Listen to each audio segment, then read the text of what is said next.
আকিব, লাইভটা একটু শেয়ার করে দিও তো।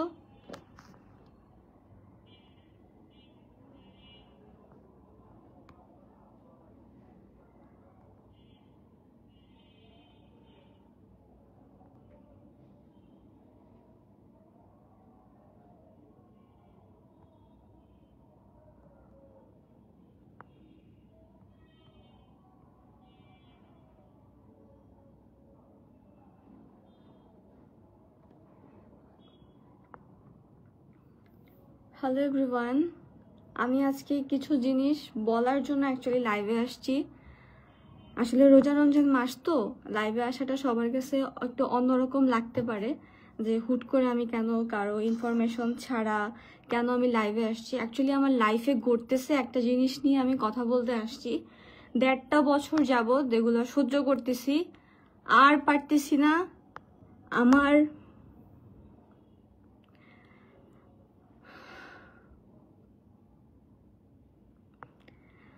আমি আর পারতেছি না। আমি না পেরে আজকে লাইভে আসছি, যেহেতু আমি মেন্টালি টর্চার হচ্ছি। তাই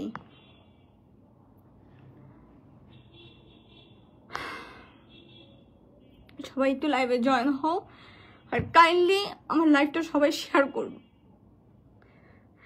সবাই একটু শেয়ার করবে। আমি চাই আমার মতো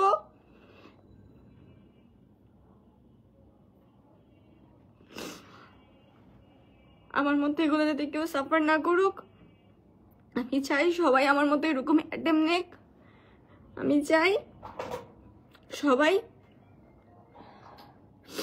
সবাই আমার মতো সাহসী হোক, সবাই এগুলো নিয়ে রুখে দাঁড়াক, সবাই এগুলো নিয়ে প্রতিবাদ করুক। তাই প্লিজ সবার কাছে একটাই রিকোয়েস্ট, আজকে আমার লাইভটা সবাই শেয়ার করবা। আমি যে কিভাবে বাইচে আছি, কি হইতেছে আমার সাথে, আমি আজকে সব বলবো। সব আমার এই হাসি খুশি, আমার এত সবকিছুর পিছনে আমার হাজবেন্ড ছাড়া কেউ না। আমার হাজবেন্ড থাকার কারণে আজকে আমি এতটুকু মতো ভালো আছি, কিন্তু আমি আর পারতেছি না। আমি আর আমার হাজবেন্ড দুজনেই আর টলারেট করতে পারতেছি না। দুজনে খুব টায়ার্ড, খুব ক্লান্ত। এই পরিবেশে আর থাকতে পারতেছি না। সব ছেড়ে অনেক দূরে পর্যন্ত গেছি, পুরা পরিবার ছেড়ে অনেক দূরে একা একা থাকছি, তবু আর পসিবল হইতেছে না। দিন শেষে দুজনের ট্রমায় কতক্ষণ স্বামীর ভালোবাসা, স্ত্রী ভালোবাসাতে কতক্ষণ থাকা যায় যদি একটা পরিবারের সাপোর্ট না থাকে। তাই কাইন্ডলি সবার কাছে একটাই রিকোয়েস্ট, যে আমার লাইফটা সবাই শেয়ার করবা। আমি আমার বাবা মার সবার পারমিশন এবং বড় বড় মানুষদের পারমিশন নিয়ে আজকে লাইভে আসছি। সবার মুখোশ আমি খোলার জন্য আজকে লাইভে আসছি। আমার লাইফটা আজকে অনেক বড় হবে, কিন্তু সবাই ধৈর্য সহকারে আমার লাইফটা দেখবা। আর সবাইকে একটা রিকোয়েস্ট, আমার লাইফটা আজকে বেশি বেশি শেয়ার করবা, যেন পুরো বিশ্ব জানে যে একটা মেয়ে মানুষ কতটুকু সহ্য করে আর কতটুকু সহ্য না করতে পারে আজকে লাইভে এসে কান্নাকাটি করে।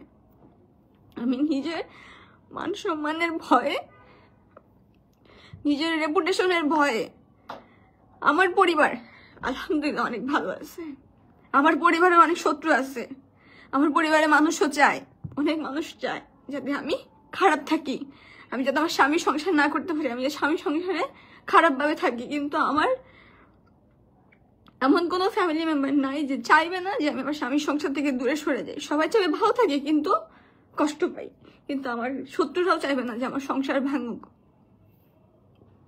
আমি আজকে সব বলবো, আমার পরিবারের মানুষেরা জানুক, সব সত্য জানুক। আমার বাপ মা আজকে সব জানছে। আমি 1.5 বছর পর আজকে আমার বাপ মারে সব খুলে বলছি যে তোমার মেয়ে এগুলা সহ্য করতেছে। শুধুমাত্র আমার হাজবেন্ড আকিবের কারণে আমি টিকা আছি এই দূর পর্যন্ত।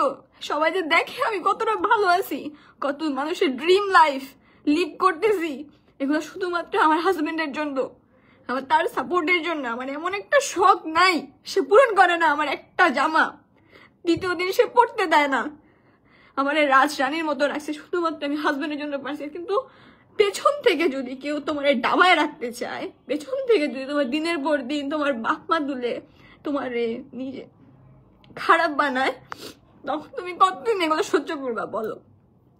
আমি 1.5 বছর সহ্য করছি। ট্রেড আসছে আমার কাছে, তাবিজ ব্ল্যাক ম্যাজিকে আকৃষ্ট হয়েছি।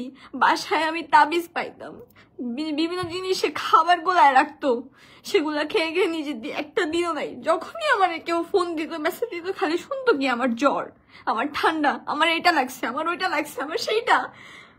আমি টায়ার্ড ভাই, আমি টায়ার্ড। আমার সাথে করে আমার স্বামীর সাথেও করে, নিজের আমার হাজবেন্ডকেও দিনের পর দিন টলারেট করতে হচ্ছে এগুলা। আমার হাজবেন্ডকেও তাবিজ করে, ব্ল্যাক ম্যাজিক করে। আজকে সব বলবো, সব। প্লিজ সবাই আমার লাইভটা শেয়ার করবা, সবাই থাকবা, আমি আজকে সব বলবো। আমি 2টা দিন যাবো টিকটকে ক্যাপশন দিয়ে দিয়ে কথাগুলো বলতেছি। টিকটকে ভিডিওগুলো প্রায় ভাইরাল হচ্ছে, কিন্তু আমি কোনো অ্যাটেম্প নিতে পারতেছি না। আজকে যেহেতু অনেক বড় কিছু হয়েছে, আরো অনেক কিছু হইতেছে, আল্লাহর রহমতে আমার ক্ষতি কেউ করতে পারবে না। ওইটুকু অ্যাবিলিটি আমার বাপ মার আছে, আমার আছে, আমার হাজবেন্ডের আছে। কেউ আমার ক্ষতি করতে পারবে না, যতই আমার উপর ট্রেড আসুক না কেন। এইটুকু সাহস আমার ভিতরে আছে। আজকে যদি আমি মারাও যাই, আমার যদি মেরে ফেলাও হয়, তবু আজকে আমি সব সত্যি বলে মরবো। কিন্তু আমি অন্তত আমার রুহু, আমার আত্মারে আমি সান্ত্বনা দিতে পারবো যে আমি সত্য বইলা মরতে পারছি। এতটুকু আফসোস রাখবো না জীবনে যে আমি কিছু করতে পারি নাই, আমি প্রতিবাদ করতে পারি নাই, আমি রুখে দাঁড়াতে পারি নাই। আমি এমন একটা মেয়ে, ছোটকাল থেকে ক্যাপ্টেন ছিলাম, সবাইকে সাহস দিছি, কারো হক মেরা খাই নাই, কারোর সাথে খারাপ করি নাই। প্রতিটা গ্রুপে লাকি 7 স্টার 6 স্টার 5 স্টার প্রতিটা গ্রুপে দল ছিল, প্রতিটা দলের সবার সাথে আমার ভালো সম্পর্ক ছিল।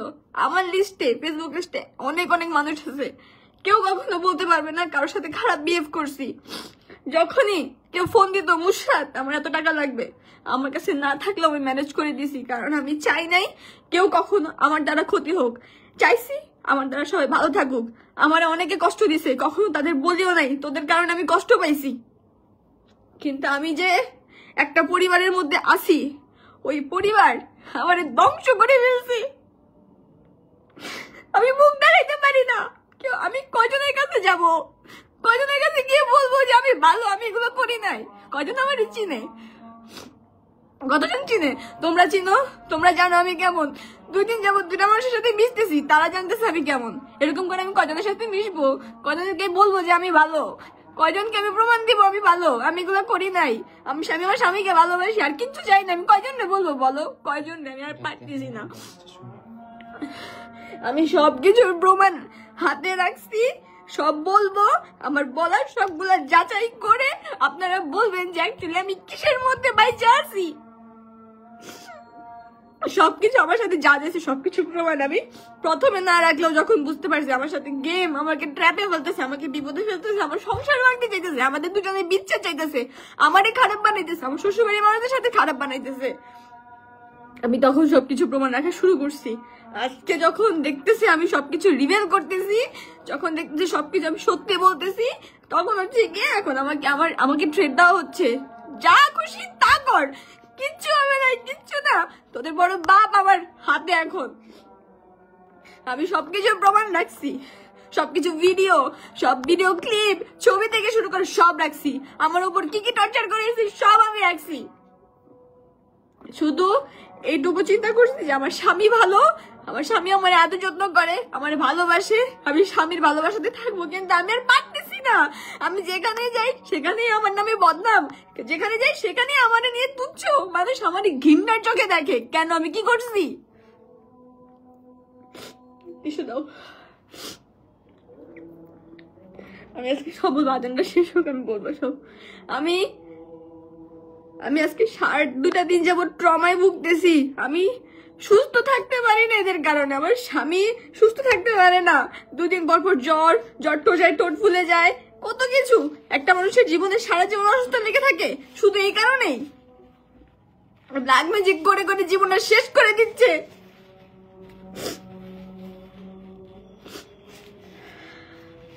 আমি বাধ্য হয়ে আজকে আসছি।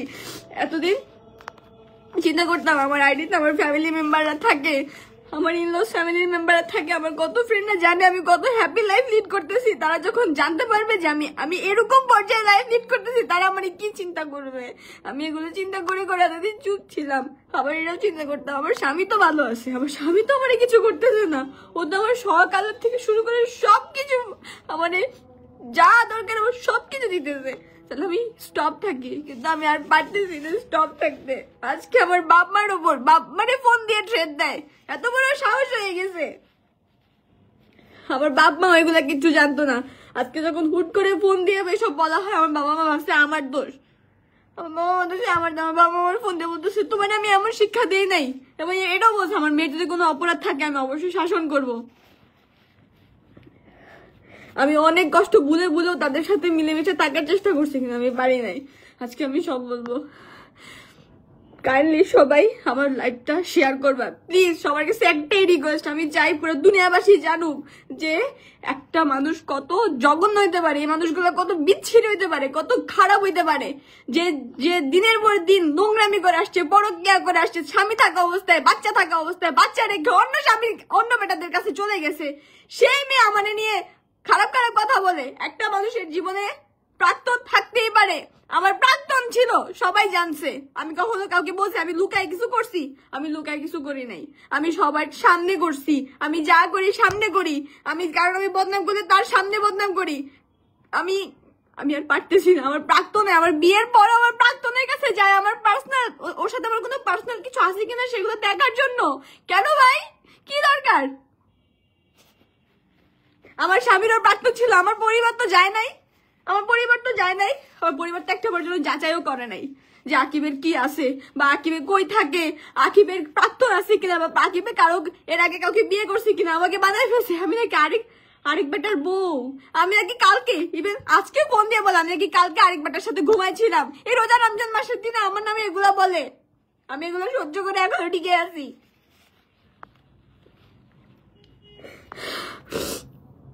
আমি বাধ্য হয়েছি আজকে লাইভে সেগুলো বলতে, আমি বাধ্য। আমি আজকে সব বলবো।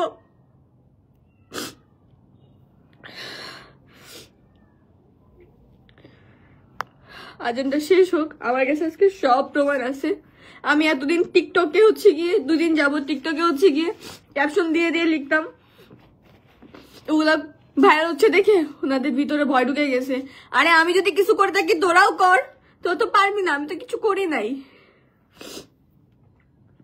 ফার্স্ট অফ অল আমি বলি, অনেকজন হয়েছে লাইভে, আমি জানি আমার ফেসবুকে ওরকম কোনো ফ্রেন্ড নাই। আমি ফার্স্ট থেকে আজকে বলবো, আমার বিয়ের আগে থেকে শুরু করে সব বলবো আমি আজকে।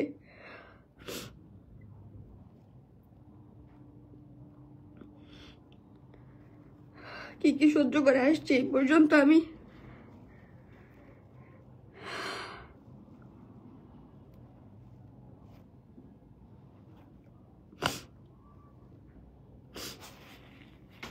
আমি আগে থেকে বলি, কেউ কাইন্ডলি আকিবকে দোষারোপ করবে না, কারণ আকিব আমাকে ওই সিচুয়েশনে কখনো রাখেই নাই, কিন্তু তবুও তারা দূর থেকে আমার সাথে এরকম করছে। আকিব সারা জীবন আমার প্রোটেক্ট করছে, সারা জীবন প্রোটেক্ট করতে চাইছে, আমি ওর মুখ বন্ধ রাখছি। আমি চাইছি ফ্যামিলি এক থাকুক। তাই আমি এখন বলার আগে থেকে সবাইকে বলতেছি যে আকিবকে কেউ দোষারোপ করবে না, ও যথেষ্ট সাপোর্টিভ।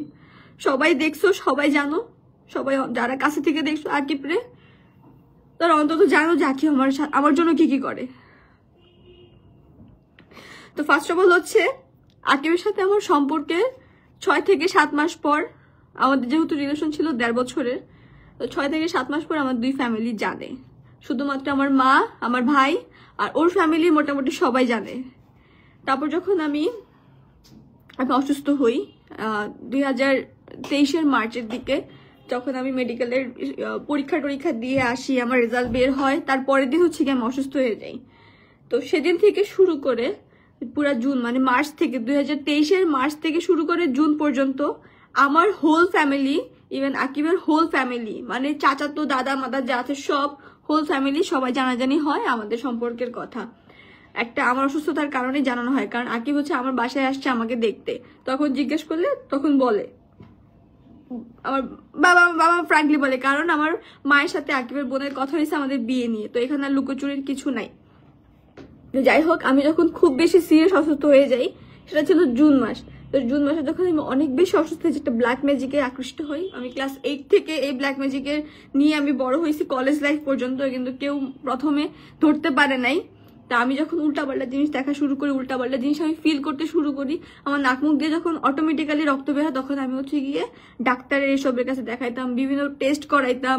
আমার ভাবতাম ক্যান্সার হয়েছে, ভাবতাম টিউমার হয়েছে, কত কিছু যে ভাবছি। আমার বাপ মা তো কান্না করতে করতে শেষ। কিন্তু কখনোই একটাবারের জন্য চিন্তাও করে নাই যেগুলো ব্ল্যাক ম্যাজিক টাইপের কিছু। আমি দিন দিন শুকাতে থাকি, আমার চাপা টাপা সব ভেঙে যায়, আমি শুকায় ক্যাঙ্গারুর মতো হয়ে যাইতেছি। বাপ মার কথা শুনি না, উল্টাপাল্টা কথা বলি। আকিবের সাথে কিছু হলে আকিবরে বিভিন্ন রকমের ট্রেড করি, কাউরই ভয় পাচ্ছিলাম না আমি। এগুলো অ্যাকচুয়ালি আমার মনে নেই, আমি এগুলো শোনা কথা আমি আপনাদের বলতেছি। অ্যাকচুয়ালি যখন ব্ল্যাক ম্যাজিকে কেউ আকৃষ্ট হয়, কেউ এগুলো মানে তার মাথায় সেন্স থাকে না, তা আমার সেন্স নেই। যখন এগুলো নিয়ে কথা হয় আমি শুনি, আমি শোনা কথাগুলো আপাতত আমি আপনাদের বলতেছি। যখন আমি খুব বেশি সিরিয়াস, যেদিন খুব বেশি সিরিয়াস, আমি শর্টকাট বলতেছি যেহেতু এটা লাইভ, খুব বেশি যখন সিরিয়াস হই, তখন হচ্ছে গিয়ে সেদিন রাত্রে 1:30টার দিকে আকিম আমার বাসায় ছিল। আমার কাজিনরা, আমার ফুপিরা, আমার ভাইয়েরা, আমার বাবা মা, আমার ফ্রেন্ডরা সবাই সেদিন বাসায় ছিল। খাট ভেঙে যায়, একটা খাট ভেঙে যায়, 12 জন মিলে আমাকে ধরতে পারে না। আমি উপরে উঠে যাচ্ছি, অটোমেটিক্যালি উপরে উঠে যাচ্ছি, কেউ আমাকে ধরে রাখতে পারে না। আমি ফিল করতেছি আমার গলায় কেউ চাপ মেরে ধরে রাখছে, আমার দমটম সব বন্ধ হয়ে যেতেছে, মুখ টুক সব কালো নীল হয়ে গেছে। কেউ হচ্ছে কি এগুলো ধরতে পারতেছে না যে কি হয়েছে। তারপর আমার বাবা কি করছে, আমাদের চাঁদপুর, যেহেতু আমার দাদার বাড়ি চাঁদপুরের হুজুরের সাথে কথা বলে, হুজুরে বিভিন্ন রকমের অ্যাটেম্প নেয়, বিভিন্ন ইয়ে করছে। করার পর প্রায় 4টা মাস সাফার করার পর আমি সুস্থ হই। 8 বাকি 6 বছর তো আমি সাফার করছি, ওগুলো তো কেউ বুঝে নাই অ্যাকচুয়ালি ব্ল্যাক ম্যাজিক। কিন্তু আমি যখন বলতাম যে আম্মু আমি ভয় পাইতেছি, ওয়াশরুমে যেতে পারি না, আমার আম্মু ওয়াশরুমে হাত দেওয়া লাগে, আমি আম্মুর হাত দেখে আমি ওয়াশরুমে ঢুকি। আমার ছায়া দেখা, আমি ছায়া দেখি, আমি দেখতেছি আমার বাপ আমাকে ট্রেড মারতেছে, আমার বাপ মাকে আজকে মেরে ফেলবে। একটা মেয়ে মানুষের উপর দিয়ে এত কিছু গেছে, আমি এগুলো কারো বুঝাইতে পারতাম না। যাই হোক, নাক মুখ দিয়ে রক্ত বের হইতো, হঠাৎ হঠাৎ রাস্তাঘাটে অজ্ঞান হয়ে পড়ে যেতাম। আমার নাম্বার থেকে কল দিয়ে বাবা আমারে বলতো যে আপনার মেয়ে এখানে অজ্ঞান হয়ে পড়ে গেছে, হ্যান ত্যান। আমি উদ্বাসে কোচিং করতে যাইতাম মতিঝিল, একদিন সায়দাবাসে পড়ে আসি, বাস কাউন্টারে সবাই আমাকে কোলে করে বাস কাউন্টারে নিয়ে গেছে। তো যাই হোক, এগুলো হচ্ছে আমার ফ্যামিলি ম্যাটার, এগুলো আমার বিয়ের আগে হয়েছে। তো এগুলো হচ্ছে কি আমার হাজবেন্ডের বোনকে জানানো হয়েছে যে এরকম এরকম। তো আমার হাজবেন্ডের বোন হচ্ছে কি আমাকে দেখতে আসে, দেখতে আসার পর আমি তখন মোটামুটি সুস্থই ছিলাম। দেখতে আসার পর উনি তখন ওরকম কোনো রিয়াকশন নেয় নাই। তো সেদিন আকিব আমার বাসায় স্টে করে, যে আমার বোন আমার বাসায় আসছে। তার পরের দিন থেকে আকিব হচ্ছে কি একটু মানে সফট হার্ট, সফট কথা বলে, মানে তেমন একটা কথা বাড়ায় না, কথা বলে না। তা আমি ওকে জিজ্ঞেস করলেও আমাকে বলতো না। তো একদিন হচ্ছে গিয়ে আমার হাজবেন্ডের আইডিটা হ্যাক হয়ে যায়। হ্যাক হয়ে যাওয়ার পর ও আমাকে কল টল দেয় না। সেই নাম্বার আমার হাতে স্যালাইন দেওয়া ছিল, কারণ আমার অনেক ভিটামিন লস হয়েছে। তো আকিব আমাকে সারাদিন কল দেয় না। আকিব হুট করে আমাকে হোয়াটসঅ্যাপে কল দিয়ে বলে আমার আইডি হ্যাক হয়ে গেছে, তোমার পরিচিত কেউ আছে? আমার ছিল, আমি ওনার সাথে যোগাযোগ করে টাকা মাকা দিয়ে আইডিটা ব্যাক আনাই। ব্যাক আনানোর পর তার 2 দিন পর হচ্ছে আমার আইডি হ্যাক হয়ে যায়। যেহেতু দেখছে যে আমাদের দুজনের কনভারসেশন, আমাদের খারাপ কিছু কখনো বের করতে পারবে না, আমরা খারাপ ছিলামও না, আমরা সম্পর্কে ছিলাম সারাম, ঠিক আছে আমি জানি, কিন্তু কখনো এরকম কাজ করি নাই যে দুজনের মান সম্মান নিয়ে দৌড়াইতে হবে। আমার আইডি হ্যাক করছে। হ্যাক করার পর আমার ননদ, আমার আমার ফ্রেন্ডদের সবাইকে হচ্ছে উল্টাপাল্টা মেসেজ দিছে। তো মেসেজ দেওয়ার পর আমার ননদ বলতে হচ্ছে আমার ছোট খালা শাশুড়ির মেয়ে, ওদের সাথে আমার বিয়ের আগে থেকেই কথা হইতো। তো ওরা হচ্ছে গিয়ে আকিবকে ফোন দেয়, আমাকে ফোন দিয়ে বলে যে ভাবি তোমাদের এরকম সমস্যা হচ্ছে, হ্যাঁ হচ্ছে, তোমার আইডি থেকে আমাকে এরকম উল্টাপাল্টা মেসেজ দিচ্ছে, কেন দিচ্ছে এগুলো আমাকে বলতো। আমি তো পুরো সব দেখি, আমার আইডিতে আমি ঢুকতে পারি না, আইডিতে ঢুকতে পারি না। তারপর আমি আকিবকে বলে আকিব আমার আইডি হ্যাক হয়ে গেছে। তখন আকিব আমাকে একটা ধমক দিয়ে বলে এগুলো যদি এখন মামার কাছে যায়, মামা আমাকে আস্ত রাখবে না। কেন, কি হয়েছে? ও আমাকে কথা বলেন। তারপর আমি যখন আইডি ঠিক করার পর তখন বলতেছে দেখো মুশাদ, আমার ফ্যামিলি তো তোমাকে বিয়ে করার জন্য রাজি হচ্ছে না, এখন আমার আর কিছু করার নেই, কিন্তু আমার উপর ভরসা রাখো, আমার একটু সময় দাও, তুমি একটু তোমার ফ্যামিলির কাছ থেকে সময় নাও, আমি তোমাকে বিয়ে করবো। ওই মুহূর্তে আমি একদম নিরীহ, একদম স্ট্রেটলি আমি ডিসিশন নিয়ে নিছি যে বিয়ে হইলে হোক, না হলে নেই, আমি আর আকিবের উপর ভরসা করে থাকবো না। আমি একদম নিজেকে শক্ত করে নেই, কারণ যখন আকিব আমাকে এভাবে ডিরেক্ট বলছে আমি নিতে পারি না এই জিনিসটা। আমি একদম চুপচাপ বসে আমি বলছি ঠিক আছে। তারপর আমাকে বলা হয় যে ওর মামা নাকি নিষেধ করছে, ওর মামা নাকি এটা করছে। অ্যাকচুয়ালি ওর মামা এসবের মধ্যে নাই, কিন্তু আকিব ওর মামাকে ভয় পাই দেখে আকিবকে এসব ব্ল্যাকমেল করা হয়েছে। এবং আকিবকে বলা হয়েছে যে আকিবকে এমন মেয়ের কাছে বিয়ে দিবে যে ওই মেয়ের বাবা হচ্ছে গিয়ে তাকে ব্যবসা ধরায় দিবে, ওই মেয়ের বাবার থেকে যৌতুক এনে দিবে। তা আকিবকে এগুলো বলতো, আকিব বলতো যে আমার এত কিছু লাগবে না, আমি মুশাদকে চাই, এগুলো বলতো। তা আকিব হচ্ছে গিয়ে এগুলো বলতো দেখে আকিবের মা, আকিবের বোন, আকিবের ছোট খালারা বলতো আমি নাকি আকিবকে তাবিজ করছি, আমি আকিবকে বশ করছি। ইভেন আমার যে প্রবলেম গুলো দেখছে, দেখার পর বলতেছে যে আমার ফ্যামিলি, আমি হচ্ছে এগুলো নাটক করতেছি, নাটক করে করে আকিবকে বশ করে ফেলছি। আমি এখন আকিবকে বিয়ে করতেছি আকিবের টাকার জন্য, আকিবের ফ্ল্যাটের জন্য, এগুলো আমাকে বলতো। কিন্তু আমাকে ওপেনলি বলতো না, আমি যে কলে থাকতাম এগুলো আমি শুনতাম আকিবকে যে বলতো। আকিব তো আমাকে কলেই রাখতো। তো যাই হোক, তারপর আকিব আমার বাসায় এসে বলে যে বাবা, আমার বাবারা তো বাবাই ডাকতো, বাবা আমার ফ্যামিলি তো এখন একটু প্রবলেমে আছে, আর আমার বোনের সাথে আমার একটু ঝামেলা চলতেছে, তো আমার ফ্রেন্ডের নিয়ে আসি, ফ্রেন্ডের এনে হচ্ছে গিয়ে মুশাদকে বিয়ে করতে চাই। তখন আমার বাবা বলে যে আমার একটা মাত্র মেয়ে, তোমার বন্ধুদের বর্ষে কি আমার একটা মেয়ের কোনো গার্ডিয়ান ছাড়া বিয়ে দিব নাকি? আমার বাবা রিজেক্ট করে দেয়। তখন আকিব আমাকে একটা ডিসিশন জানায়, চলো আমরা পালাই বিয়ে করি। তখন আমি লিটারালি বলছি যে না, আমার দ্বারা পসিবল না, কারণ আমি কখনোই চাইনি আমার বাবা একটা হার্ট ব্রোকেন হোক। পরে হচ্ছে গিয়ে আমি আমার ফুপ্পির সাথে কথা বলি যে এরকম এরকম প্রবলেম হচ্ছে। আমার ফুপ্পি আমাকে সাপোর্ট করে যে তুমি তোমার মা বোনকে জানাও যে হ্যাঁ তোমরা রিল্যাক্স হও, রিল্যাক্সে বলো, বলো, বুঝবে। তারপর আমি হচ্ছে আমার মাকে জানাই, আমার ভাইকে জানাই, আকিব হচ্ছে আকিবের সাহস করে ওর বাবাকে জানাই। ওর বাবা একদম থুমসে সাপোর্ট, আমি আসি, যা তোরা বিয়ে কর, আমি আসি, আমি সাক্ষী দিব, আমি আসি, আমি ওর বাবার সাথে কথা বলবো। আকিবের বাবা হচ্ছে আমার বাবার সাথে কথা বলার পর বাবাকে ম্যানেজ করে দেন হচ্ছে আমরা কাবিন করি। কাবিন করার পর তখন হচ্ছে গিয়ে আমার ফ্যামিলিকে, আমার বাবা হোল ফ্যামিলিকে জানাই দেয় যে মুশাদের বিয়ে হয়ে গেছে, হুট করে বিয়ে হয়ে গেছে, ওর বাবার সাথে কথা বলে হুট করে বিয়ে হয়ে গেছে। তো আমার বাসার পাশে ছিল আমার কাজিনদের এনে হচ্ছে গিয়ে আকিবকে হচ্ছে জামাই আদর একটা ছোটখাটো ভাবে ইয়ে করে। কিন্তু ওই মুহূর্তে আকিবের ফ্যামিলি কেউ জানতো না, শুধু জানতো হচ্ছে ফুপি, ওর বাবা আর কয়েকটা ভাবি টাবি আছে, ভাইটাই আছে, এগুলো জানতো, কিন্তু হোল ফ্যামিলি কেউ জানতো না। তারপর হচ্ছে গিয়ে আকিব হচ্ছে গিয়ে আমাদের বিয়ে হয় আগস্টের 11 তারিখে বিয়ে হয়। সেপ্টেম্বরে হচ্ছে কি করছে আকিবকে, তখন আমি এখনো বাসায় উঠি নাই, আকিবদের কেউ জানতো না আমাদের বিয়ে হয়েছে।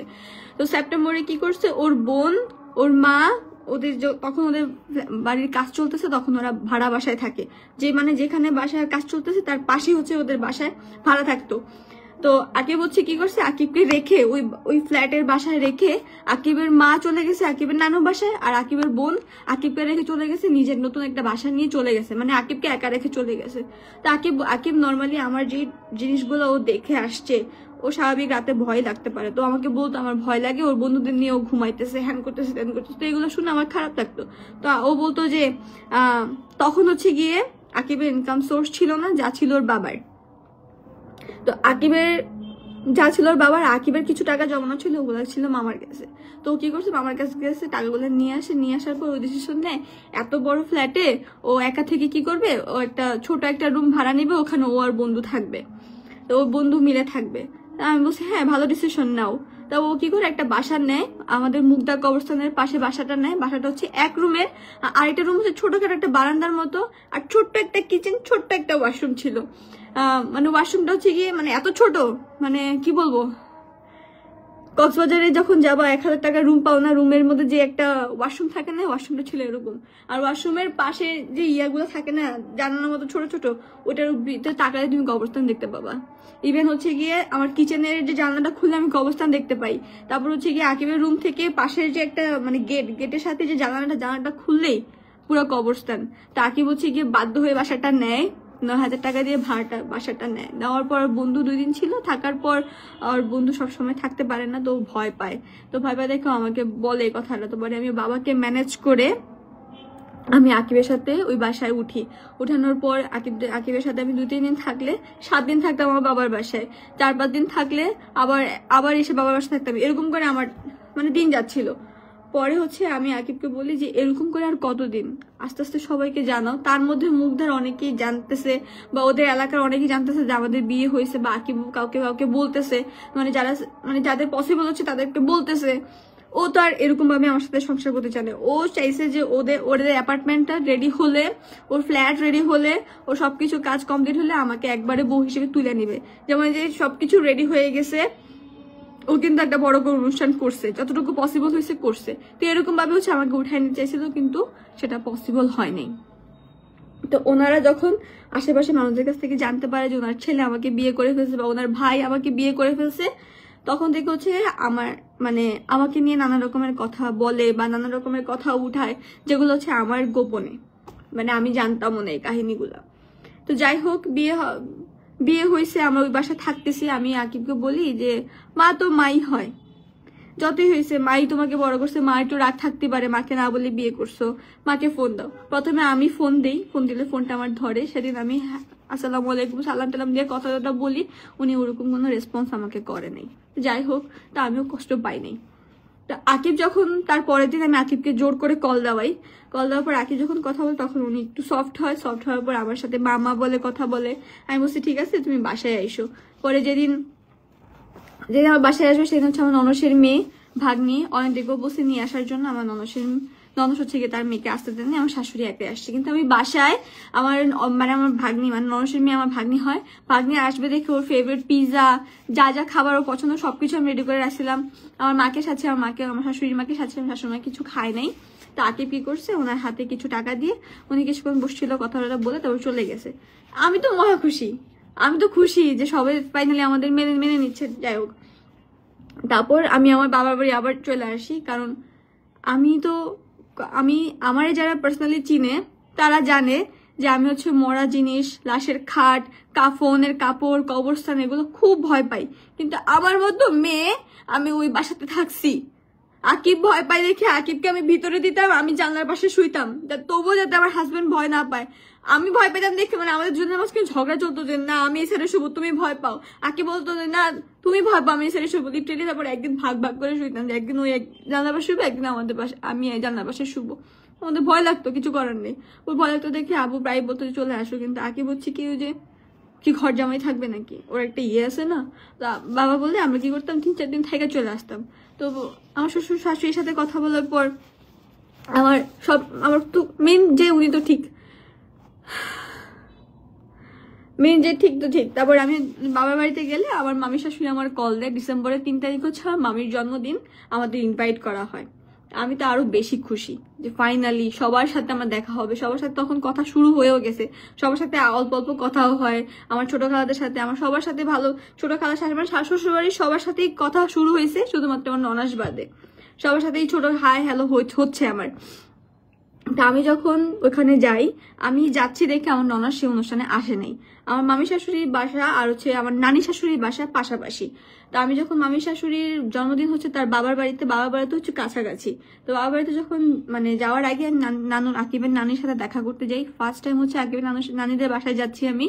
তো গেলে আমি সবাইকে সালাম টালাম করি, সবার সাথে যতটুকু পসিবল হয় আমি করি। আমি আসাতে আমার ননস কি করছে, নানির রুম থেকে অন্য রুমে চলে গেছে। আমি তবুও বেহায়া নির্লজ্জ হয়ে আমি পিছনে পিছনে গেছি ননসের কাছে, গিয়ে আমি সালাম দিয়ে আসছি, কেমন আছো জিজ্ঞেস করছে, কিন্তু সে আমাকে রেসপন্স করে নাই। ওকে ফাইন, আমি চলে আসছি। চলে আসার পর আমি বিয়েতে জন্মদিনে অ্যাটেন্ড করি। ওখানে আমার ছোট খালা সবাই আমাকে যথেষ্ট পরিমাণ আদর করছে। আমার ননদেরা যারা ছিল সবাই আমাকে যথেষ্ট আদর করছে, ভাগ্নি যারা ছিল আদর করছে। এবং সেদিন আমার ছোট খালা অনেক রাত হয়ে গেছিল দেখে তাদের বাসায়ও আমাকে নিয়ে গেছিল। তারপরের দিন হচ্ছে কি আমার বড় খালার ছেলের বউরাও আসছে, এসে আমরা সবাই মজা টজা করছি। ওইটুক পর্যন্ত ইটস ওকে ফাইন, আমরা ভালো আছি, সবকিছু ঠিক হয়ে গেছে। সবাই আমাকে আদর করতেছে, আকিবের বউকে সবাই আদর করতেছে। এরপরে হচ্ছে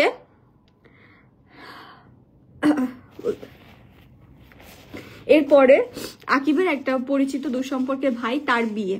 তো বিয়ে দেখে হচ্ছে আমাদের ইনভাইট করছে, যা পাঞ্জাবি আকিবের জন্য পাঞ্জাবি পাঠাই দিছে। তো আমি হচ্ছে গিয়ে শপিং করছি যে হলুদে যাবো, বিয়ে খাবো, মানে শ্বশুর বাড়িতে বিয়ে খাচ্ছি জিনিসটা না। আকিব আমাকে বলছে তুমি যাবা, আমি বলছি হ্যাঁ আমি অবশ্যই যাবো। আকিব আমাকে নিয়ে যায়। হলুদের দিন হচ্ছে গিয়ে আমার ননস জয়েন করে। আমি ভাবছি যে আমি আসছি দেখে আমার ননস মনে আজকেও আসবে না। তো আমি যখন জয়েন করি, গিয়ে দেখি আমার ননসও আছে। তো ননসের সাথে আমি ওদিন তেমন একটা ছেলের সাথে কথা বলিনি, যেহেতু সে চাচ্ছে না, এই জন্য আমি কথা বলিনি। তো পরের দিন হচ্ছে শুক্রবার দুপুরে হচ্ছে গিয়ে আমার নানি শাশুড়ির বাসায় একটা মিলাদ ছিল। কিসের মিলাদ সেটা আমার এখন মনে নাই।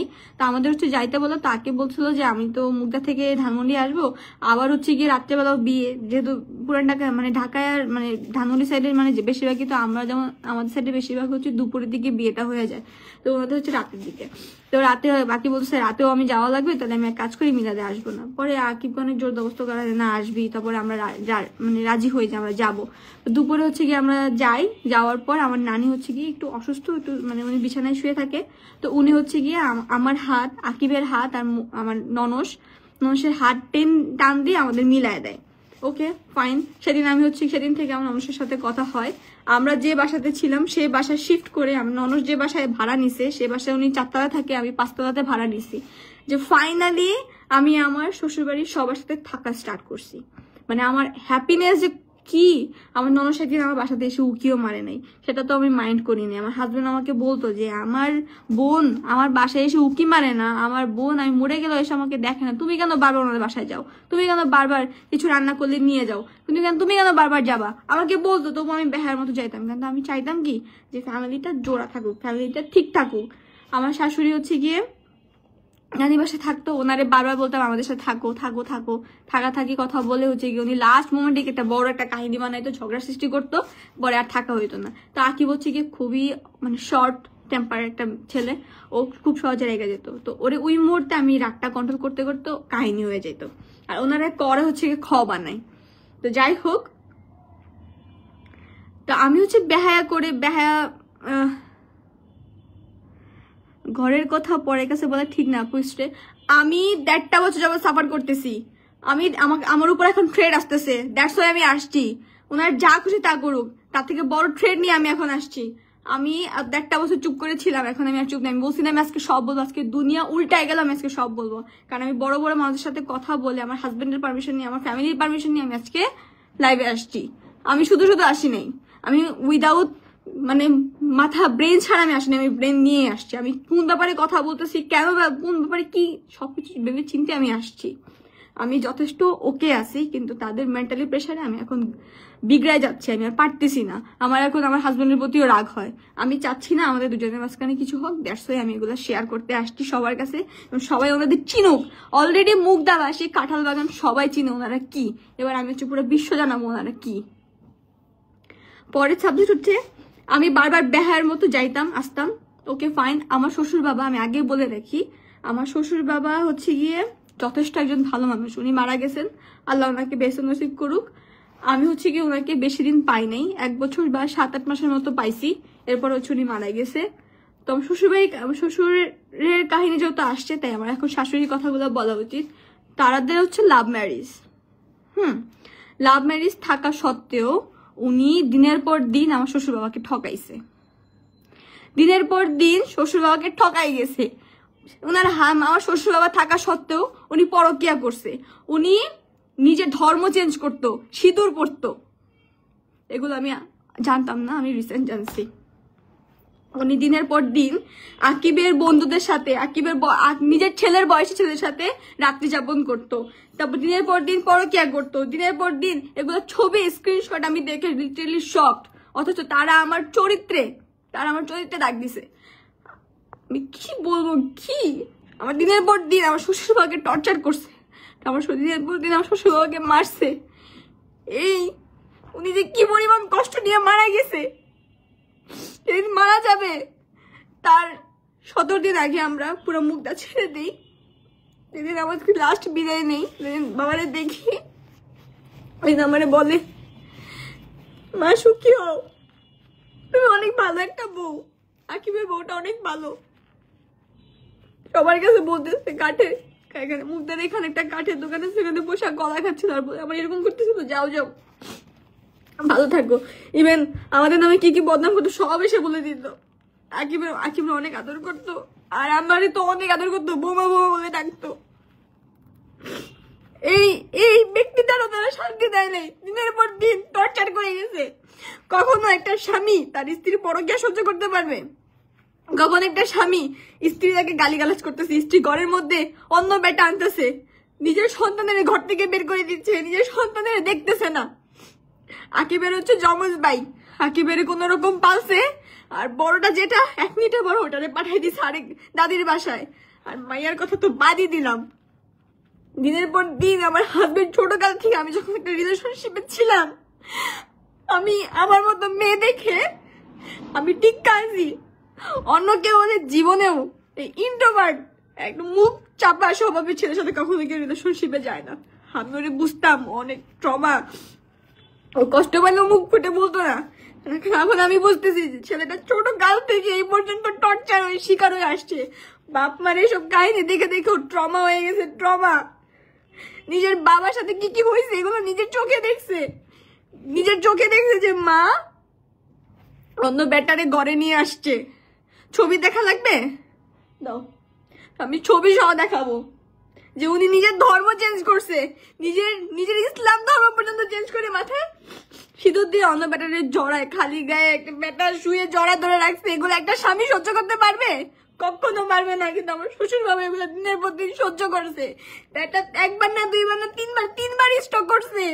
ওই ব্যাটারে খাবারও দিত না, খাইতে দিত না। আমি যখন আমার হাজবেন্ডের সাথে সিলেট গেছি, ঘুরতে গেছি, আমি যখন আমার হাজবেন্ডের সাথে কক্সবাজার গেছি, এই লোকটারে খাইতে দেয় নাই। শুধুমাত্র আকিব হয়ে কথা বলতে দেখে, আকিবের সাপোর্ট নিয়ে কথা বলতে দেখে খাইতে দেয় নাই। আকিবরে বলে ভিডিও কর, আমারে খাইতে দেয় নাই। ভিডিও করে প্রমাণ করে থানায় যা, আমারে খাইতে দেয় নাই ওরা। তোর সাপোর্টে কথা বলতে দেখে খাইতে দেয় নাই আমারে। 2টা দিন না খাও, আমি টাকা দিয়ে গেছি, গাড়ি দিয়ে খাওয়ার আনে, কিন্তু হাঁটতেই পারে না। তারপর বাসায় আসলে দরজা টোকা দিত, দরজা খুলতো না। 5তলা থেকে 4তলা যে দরজা টোকা দিত খাবারের জন্য, বেচারি খাবার দিত না আমার সামনে। আমার শাশুড়ি আমার শ্বশুরে কয় খানকি বলা করতে বাইরো। আমি এগুলো নিজের চোখে সহ্য করছি। আমার শ্বশুর বলে মা আমার পাটা চুলকেতেছে, মাথাটা গরম হয়ে গেছে, মৌরে কও মাথায় তেল দিয়ে দিতে। মাইয়া দেয় না, ও আমার ইশারা দেয় দিয়া দাও। আমি মাথায় তেল দিয়ে দিছি, পা দেখি শুষ্ক আর জৈমা আছে, মনে হচ্ছে কি কতদিন ধরে ডলে না। তেল দিয়ে দিছি, পরে দেখি নখগুলো এমন বড় বড় হয়ে আছে, নখগুলো কাইটে দিছি। এই লোকটা আর কত সহ্য করবে, সহ্য করতে না পারে লোকটা মারা গেছে। দিনের পর দিন এগুলো টর্চার সহ্য করে মারা গেছে। মারা যাওয়ার পর সবার সামনে বলে আকিবের বউ মারছে, আকিবের বউ মারছে এই ব্যাটারে। আকিবের বউ আকিবে খাইতে দেয় নাই। কিন্তু আমি প্রমাণ, আমার মারে দিয়েও আমি টাকা পাঠাইছি। আমার বাসায় আমার ঈদের দিন আমি আমার বাপের জন্য শপিং করছি, আমার শ্বশুরের জন্য আমি শপিং করছি, সবার জন্য করছি, আমার ননসের মেয়ের জন্যও করছি, আমার শ্বশুরের জন্যও করছি, আমার শাশুড়ির জন্যও করছি। সবার জন্য সমান অধিকার আমি রাখছি। এত কিছুর পরেও আমি তাদের মন পাই নাই। আমারে বলতো যে মুখদার ও দাদার ফ্যামিলি যারা আছে এরা ভালো না, এদের সাথে মিশবা না। ওদের নামে আমার মাথায় এত বড় বড় ময়লা আবর্জনা ঢুকাই ফেলছে। কত কত মানুষ ফোন দিয়ে বলতো যে তোমার শাশুড়ি এটা কাঁঠাল বাগান থাকে, এখন আমার শাশুড়ি কাঁঠাল বাগান স্বপ্নেতে যে চুরি করে। এগুলো হচ্ছে কি আকিবের বাবা ফোন দিয়ে বলে তোর মারে সামলা, তোর মা মান সম্মান খাওয়াই ফেলতেছে, সম্মান থাকতে বল কাঁঠাল বাগান থেকে ছাড়তে। ছবিটা দাও। এখন হচ্ছে গিয়ে বিভিন্ন নাম্বার দিয়ে ফোন দিয়ে, এখন সত্যি কথা বলি তো, বিভিন্ন নাম্বার দিয়ে ফোন দিয়ে থ্রেড দিচ্ছে, দেখো সিঁদুর পড়া। এগুলো একটা স্বামী সহ্য করতে পারে? বাট কি শুধু স্টক করছে? সবাই দেখো এই দেখো সিঁদুর পড়া একটা, তখন তার ছেলে যুবক বিয়ে হবে এই টাইমে এগুলা করে। দেখো তোমরা সবাই দেখো, একটা শুধু আমার শ্বশুর মরে নাই, শুধু মরে নাই, সব দোষ পড়ছে আমার জামাই ফোন ধরে না, আমার জামাই হচ্ছে গিয়ে আমার শ্বশুরে খাওয়ায় না, আমি মারছি, আমার ইচ্ছা মতো গালিগালাজ করে বলছে আমি মারছি। এখন আমার শ্বশুরের যত সম্পত্তি আছে এখন বলে আমরা নাকি এগুলো বলি যে এগুলো আমার, অথচ আমরা সবাইকে ক্লিয়ার করে বলে দিচ্ছি যে বাবার যা আছে এগুলোর প্রতি আমাদের কোনো হক নাই, আমরা কোনো হক চাই না। আমার শ্বশুর বাবা বাধ্য হয়ে একটা বিয়ে করে, ওইখানে হচ্ছে কি যেহেতু ওনার জায়গা নাই, ওনার বাড়ি থাকা সত্ত্বেও, ওনার এত টাকা এত সম্পত্তি থাকা সত্ত্বেও ওনার বাসায় উনি শুতো না। উনি ছিল বিএনপির কিসে জানি আগে ছিল বিএনপির নেতা, উনি যদি ক্লাবে ঘুমাইতো, আকিবের যখন আকিবের নানু বাসার মার কাছে পাঠাইতো, ওর মা ওরে বইকা টেকা পাঠাই দিত, ওরে নানু বাসা ঢুকতে দিত না। এইটুকু একটা ছেলে আমারে বলে মুশান, আমি সালাম করে আসতাম বারবার, নানু বাসার দিকে সালাম করে আমি আসতাম, যে আমি বলতাম যে আমি ওইটুকু বয়স, আমি এইটুকু বুঝছি যে সালাম করে আসলে ওই বাসায় আমি ঢুকবো না, কিন্তু আমি তো বাচ্চা ছিলাম। সালাম করে গেল, পরে বেহায়ের মতো আমি আবার ঠিকই যাইতাম মার কাছে, কিন্তু মায়া আমারে ঢুকতে দিত না।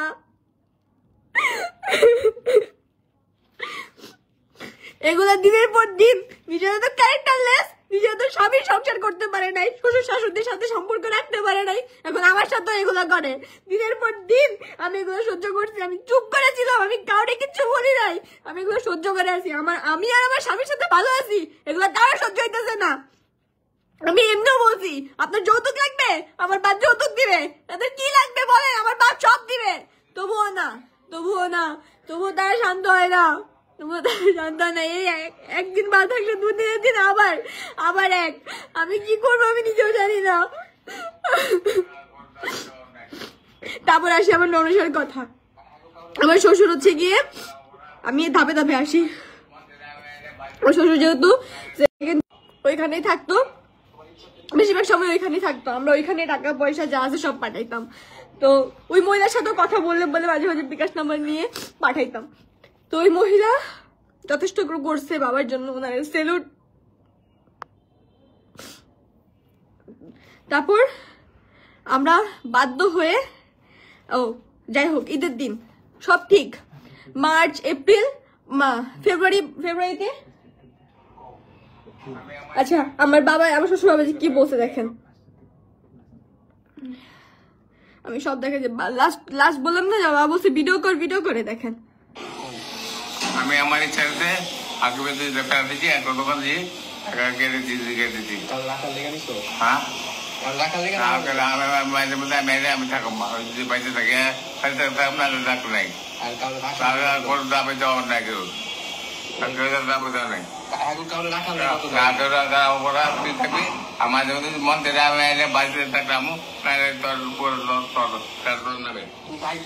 বলছে যে আমি তোরে ফ্ল্যাট দিছি, আমি তোরে দোকান দিছি, আমি তোরে সব দিছি, আমি যদি বাইচা থাকি আমি থাকুম, আর যদি আমার না লাগতে দেয় আমি থাকুম না, কিন্তু তুই তোর বোনের সুখে থাক, অগরে ঢুকতে দিবি না, কোনো চাওয়া পাওয়া নাই, ওগুলো দানা পাওয়া নাই। আমার হাজবেন্ডকে হচ্ছে কি একটা ফ্ল্যাট বেশি দেওয়াতে তাদের মাথা কুরকুরানি উঠে গেছে, একটা ফ্ল্যাট হচ্ছে কি তাদের থাকার জন্য দিছে। সবসময় বলতো আমার বাপে তোরে একটা ফ্ল্যাট বেশি দিছে কেন জানিস, আমাদের রাখার জন্য দিছে, অথচ সবাইকে সমান সমান দিছে, সবাইকে একটা একটা করে দিছে, খালি আকিবকে খুব বেশি পছন্দ করে, আকিবকে খুব বেশি ভালোবাসে দেখে, আকিবকে ছোট কাল থেকে রাখছে দেখে আকিবকে একটা বেশি দিছে, দিতেই পারে স্বাভাবিক, দিছে দেখে এখন আকিব মানে তাদের রাখার জন্য কথা বলবে, আমাদের রাখার জন্য তোদের ফ্ল্যাট দিছে। ওকে ফাইন, এটুক পর্যন্ত গেল।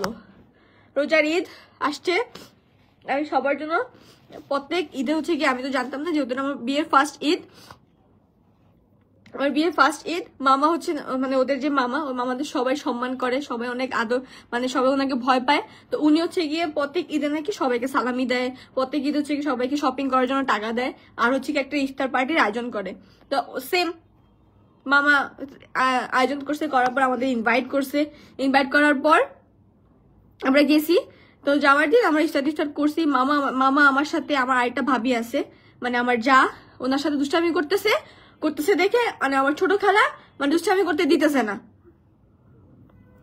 মানে দুষ্টামি করতে, এই বসো, কাজ করা লাগবে না, কেন আমি বউ কেন কাজ করবো না, কাজ করে দিবে না। পরে আমি এত কিছু বাদ দিছি যে থাক বাদ দিই। তারপর আমি রোজা রাখছি দেখে, আমি একটু, মানুষ রোজা রাখলে রোজার আগ মুহূর্তে, ইফতারের আগ মুহূর্তে কিন্তু সবাই একটু সাইলেন্ট থাকে, মানে অত শক্তিও থাকে না। তা আমি চুপ করে বসে আছি। আমার ছোট খালা শাশুড়ির মেয়ের সাথে আমার খুব ভালো সম্পর্ক, নাম হচ্ছে অর্পা। তো অর্পা হচ্ছে আমার সাথে মানে কথা বলছে, আমি হ্যাঁ এরকম রেসপন্স করছি। তো ওর মাকে গিয়ে বলতেছে আকিব ভাইয়ের বোন আমাকে ইগনোর করে, এই কথাটা আমি শুনছি। শোনার পর আমি কি করছি, ওর সাথে সাথে কথা বলতেছি, অর্পার সাথে কথা বলতেছি, কিন্তু অর্পা হচ্ছে তখন আমাকে রেসপন্স করতেছে না। তখন আমি ভাবছি যে থাক, আমি নিজেকে রোজাটা শেষ করি, তারপর হচ্ছে কি আমি করবো না, কথা বলবো না। আমি যখন ইফতারিটা শেষ করার পর আমরা হচ্ছে গিয়ে ঐশী রুমে বসি, আমরা সব মানে ননদ ভাবিরা আছে, মানে যা আছে সব বসি, আর যারা খালারা আছে বড় বড় মানে ব্যক্তি, তারা হচ্ছে মানে ড্রয়িং রুমে বসে তারা কথা বলতেছে। তো কথা বলার মাঝখানে আমরা মামা হচ্ছে আমাদের ডাকতেছে আর সবাইকে হচ্ছে সালামি দিচ্ছে, তো সবাইকে সালামি দিতেছে। আমার খেয়াল নেই কত টাকা দিচ্ছে, যাই হোক দিতেছে সবাইকে, অনেক ভালো অ্যামাউন্ট দিচ্ছে। তো দেওয়ার পরে আমরা আবার কি করছি, এগুলো নিয়ে ছবি তুলতেছিলাম। ছবি তুলে আমি আবার রুমে চলে গেছি। রুমে চলে তার 10 থেকে 20 মিনিট পর যখন আমি বের হওয়ার পর তারপর দেখি কি আমার ছোট খালা শাশুড়ি কাঁদতেছে। তো কাঁদতেছে দেখে আমি ভাবছিলাম হয়তো ওনার আর্থিক কোনো প্রবলেম আছে, এই জন্য হয়তো আমাদের কোনো বকশিশ, যেটা সত্যি কথা, হয়তো আমাদের কোনো সালামি দিতে পারতেছে না, দ্যাটস ওয়াই উনি মন খারাপ করে কাঁদতেছে। আমি তো জানি না মাঝখান দিয়ে কি হয়েছে। তো আমি যখন যাই ওনার কাছে, যে আন্টি, রুমা আন্টি বলি, ওনার নাম হচ্ছে রুমা আন্টি কি হয়েছে, তো উনি তখন আমার জবাব দেন না। আমার মেজো খালা শাশুড়ি আছে, নাম হচ্ছে মেরি আন্টি, উনি আমাদের এলাকা মুগদাতেই থাকে। তো উনি হচ্ছে গিয়ে আমাকে সরাই দিয়ে বলে কিছু হয় নাই, সরো। ফাইন। ওদিন আমার শাশুড়ি ছিল না, আমার শাশুড়ির সাথে তখন আবার তাদের ঝামেলা, মানে তার বোনদের সাথে তখন তার ঝামেলা। তো আমি তো আকিব কি করছে, আমার তখন উঠাই নিয়ে চলে আসছি ওইখান থেকে। তো ওইখানে আমি আকিবকে জিজ্ঞেস করি কিছু হয়েছে, আকিব বলে না কিছু হয় নাই। তো সেদিন আমরা আবার শপিং এ যাই, যেহেতু ঈদ কাছাকাছি 26 নাকি 25 ছিল, আমরা হচ্ছে গিয়ে শপিং এ যাই। শপিং এ যাওয়ার পর আমি যখন বাসায় আসি তখন দেখি অর্পা মেসেজ দিচ্ছে আমাকে, মেসেজ দিয়ে বলতেছে আকিব ভাইকে তো আমি আপন ভাইয়ের মতোই দেখতাম, হ্যান ত্যান নানান রকমের কথা আমাকে বলতেছে। আজকে ভাই আমার মার সাথে বেয়াদবি করছে, হ্যান ত্যান, আর কি বিয়ের কেন বলতেছে, এতদিন তো আমার মাকে ছাড়া চলতে পারে নাই, এখন দেখবো না আমার মাকে ছাড়া কেমনি চলে, হ্যান ত্যান আরো নানান রকমের কথা বলতেছে। আমি বলছি কি হয়েছে, আমি তো কিছু জানি না। আর কি হ্যাঁ এখন তো জানবাই না। আসলে কিন্তু আমি কিছু জানতাম না। আমি তারপর যখন আকিব তখন ওই মুহূর্তে ওয়াশরুমে ছিলাম, আমার স্পষ্ট খেয়াল আছে, ওয়াশরুম থেকে বের হওয়ার সাথে সাথে আমি আকিবকে জিজ্ঞেস করছি কি হয়েছে। আকিব বলে যে সবাই কথা বলতেছে, আমার দোকানের ব্যাপারে কথা বলতেছে। তখন আমার আকিবের দোকানে ঝামেলা চলতেছে, বেলি রোডে যে আগুন ধরলো না, ওই মোমেন্টটাতে আকিবের দোকান নিয়ে ঝামেলা চলতেছে। আকিব হচ্ছে আমার সাথে এগুলো নিয়ে কথা বলতেছিল। তো আমাদের ব্যাংক স্টেটমেন্টও দেখানো লাগবে, সেগুলো নিয়ে হচ্ছে কি আমরা যেহেতু বাইরে যাবো, সেগুলো ব্যাংক স্টেটমেন্ট গুছানো লাগবে। আমরা হচ্ছে যেহেতু দুইজন দেশে, আমাদের নিম্ন হলো 1 কোটির উপর টাকা দেখানো লাগবে। তো আমার বাবা হচ্ছে কি অর্ধেক দেখাচ্ছে, ওরা আকিবের সাথে থেকে আকিব অর্ধেক দেখাবে। তো এগুলো নিয়ে আকিব কথা বলতেছিল, মাঝখান দিয়ে অনুমানটি বলছে আমার একটাবার জিজ্ঞেস করছিস, আমাকে একটাবার জিজ্ঞেস করছিস, এরকম করে কথা বলে উঠছে। তো আকিব তখন কিছু বলে নাই। তারপর কথা আকিবের বাবার ব্যাপারে কথা উঠছে। তখন হচ্ছে আমার খালা শাশুড়ি নাকি বলছে যে আকিব তোর বাপের দেখে না, আকিবের ফোন দিলে ফোন ধরে না। তখন আমার হাজবেন্ড বলছে রুমান্টি আপনি না জেনে কথা বলেন কেন, জাস্ট এইটুকু কথারে বলে ফেলছে যে আমার হাজবেন্ড হচ্ছে বেয়াদবি করছে, আমার হাজবেন্ড হচ্ছে ধমক দিয়ে কথা বলছে, আমার হাজবেন্ড হচ্ছে কি বড় ছোট মানে না। আমি যখন এটা শুনছি আমি সেই জন্য তুমি বেয়াদবি করবা, ও বলে আমি তো বেয়াদবি করি, আমি নর্মালি বলছি। আমি কোন যে বলতেছে ধমক দিছো, ওকে কে বলছেন করবা, বলে বাদ দাও। আমি তখন লিটারেলি বাদ দিয়ে অর্পাকে বুঝায় বলছি যে তুমি দেখো ভাইয়া, তোমার ভাইয়া কিন্তু রুমান্টির কাছে ছোট মানুষ, বলে রুমান্টিরে বলে এসব কথা মাইন্ড করতে না, মাঝে মাঝে দেখো মাথা খারাপ হয়ে যায়। আমি কিন্তু জিনিসটা চাইলে আগাইতে পারতাম, আমি কিন্তু আগাইনি, আমি সলিউশনের দিকে যেতে চেয়েছি, তার সলিউশনেও নেয় নাই। তারপর গেল রোজার ঈদ আসার আগ মুহূর্তে আমি আকিব দুজনে অসুস্থ হয়ে যাই।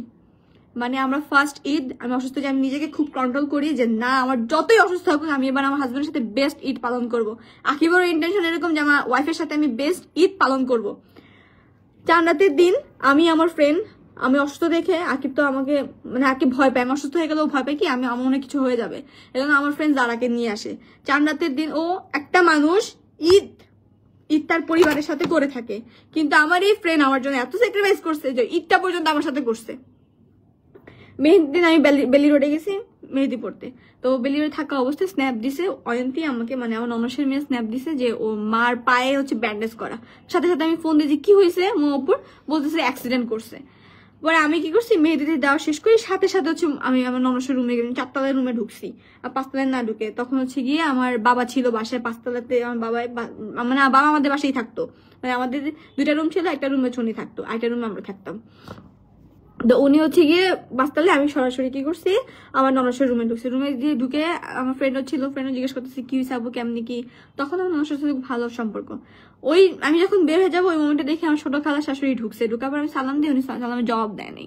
জবাব দেয় দেখে আমি কি করছি বেশি একটা ইয়ে না করে চলে আসছি। চলে আসার পর পরের দিন হচ্ছে ঈদ। তারপর কি করলাম আমি সকালবেলা উঠে রেডিমেডি হইলাম। তারপর হচ্ছে গিয়ে আকিব নানির বাসায় যাবে, মামা বাসায় যাবে, বড় খালাদের বাসায় যাবে, সবার বাসায় যাবে, সবার সাথে দেখা সাক্ষাৎ করবে। তা আমাকে রেডি হইতে বলছে, আমিও রেডি হয়েছি। রেডি হওয়ার পর নিচে হচ্ছে ননস তো যেতে পারবে না, আমি ভাবছি যে আমার শাশুড়ি আর হচ্ছে গিয়ে আমার মানে ননসের মেয়েকে নিয়ে যাবো, মানে ভাগ্নিকে নিয়ে যাব।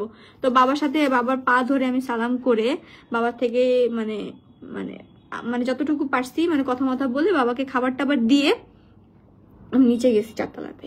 4তলায় যাওয়ার পর দেখি আমার ননদ হচ্ছে কি পোলাও রান্না করছে, বলতেছে যে এগুলা বাবারে দিয়ে আসো।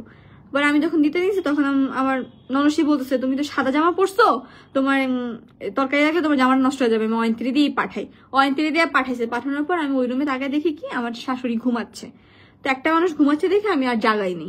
তো আমি হচ্ছে গিয়ে ননসের কাছ থেকে বিদায় নিয়ে চলে আমি নানু বাসায় গেছি। নানু বাসা থেকে হচ্ছে গিয়ে সবার সাথে দেখা সাক্ষাৎ করছি। নানু বাসা থেকে মামার বাসায় গেছি, মামার বাসা থেকে ছোট খালা বাসায়, বড় খালাদের বাসায় গেছি।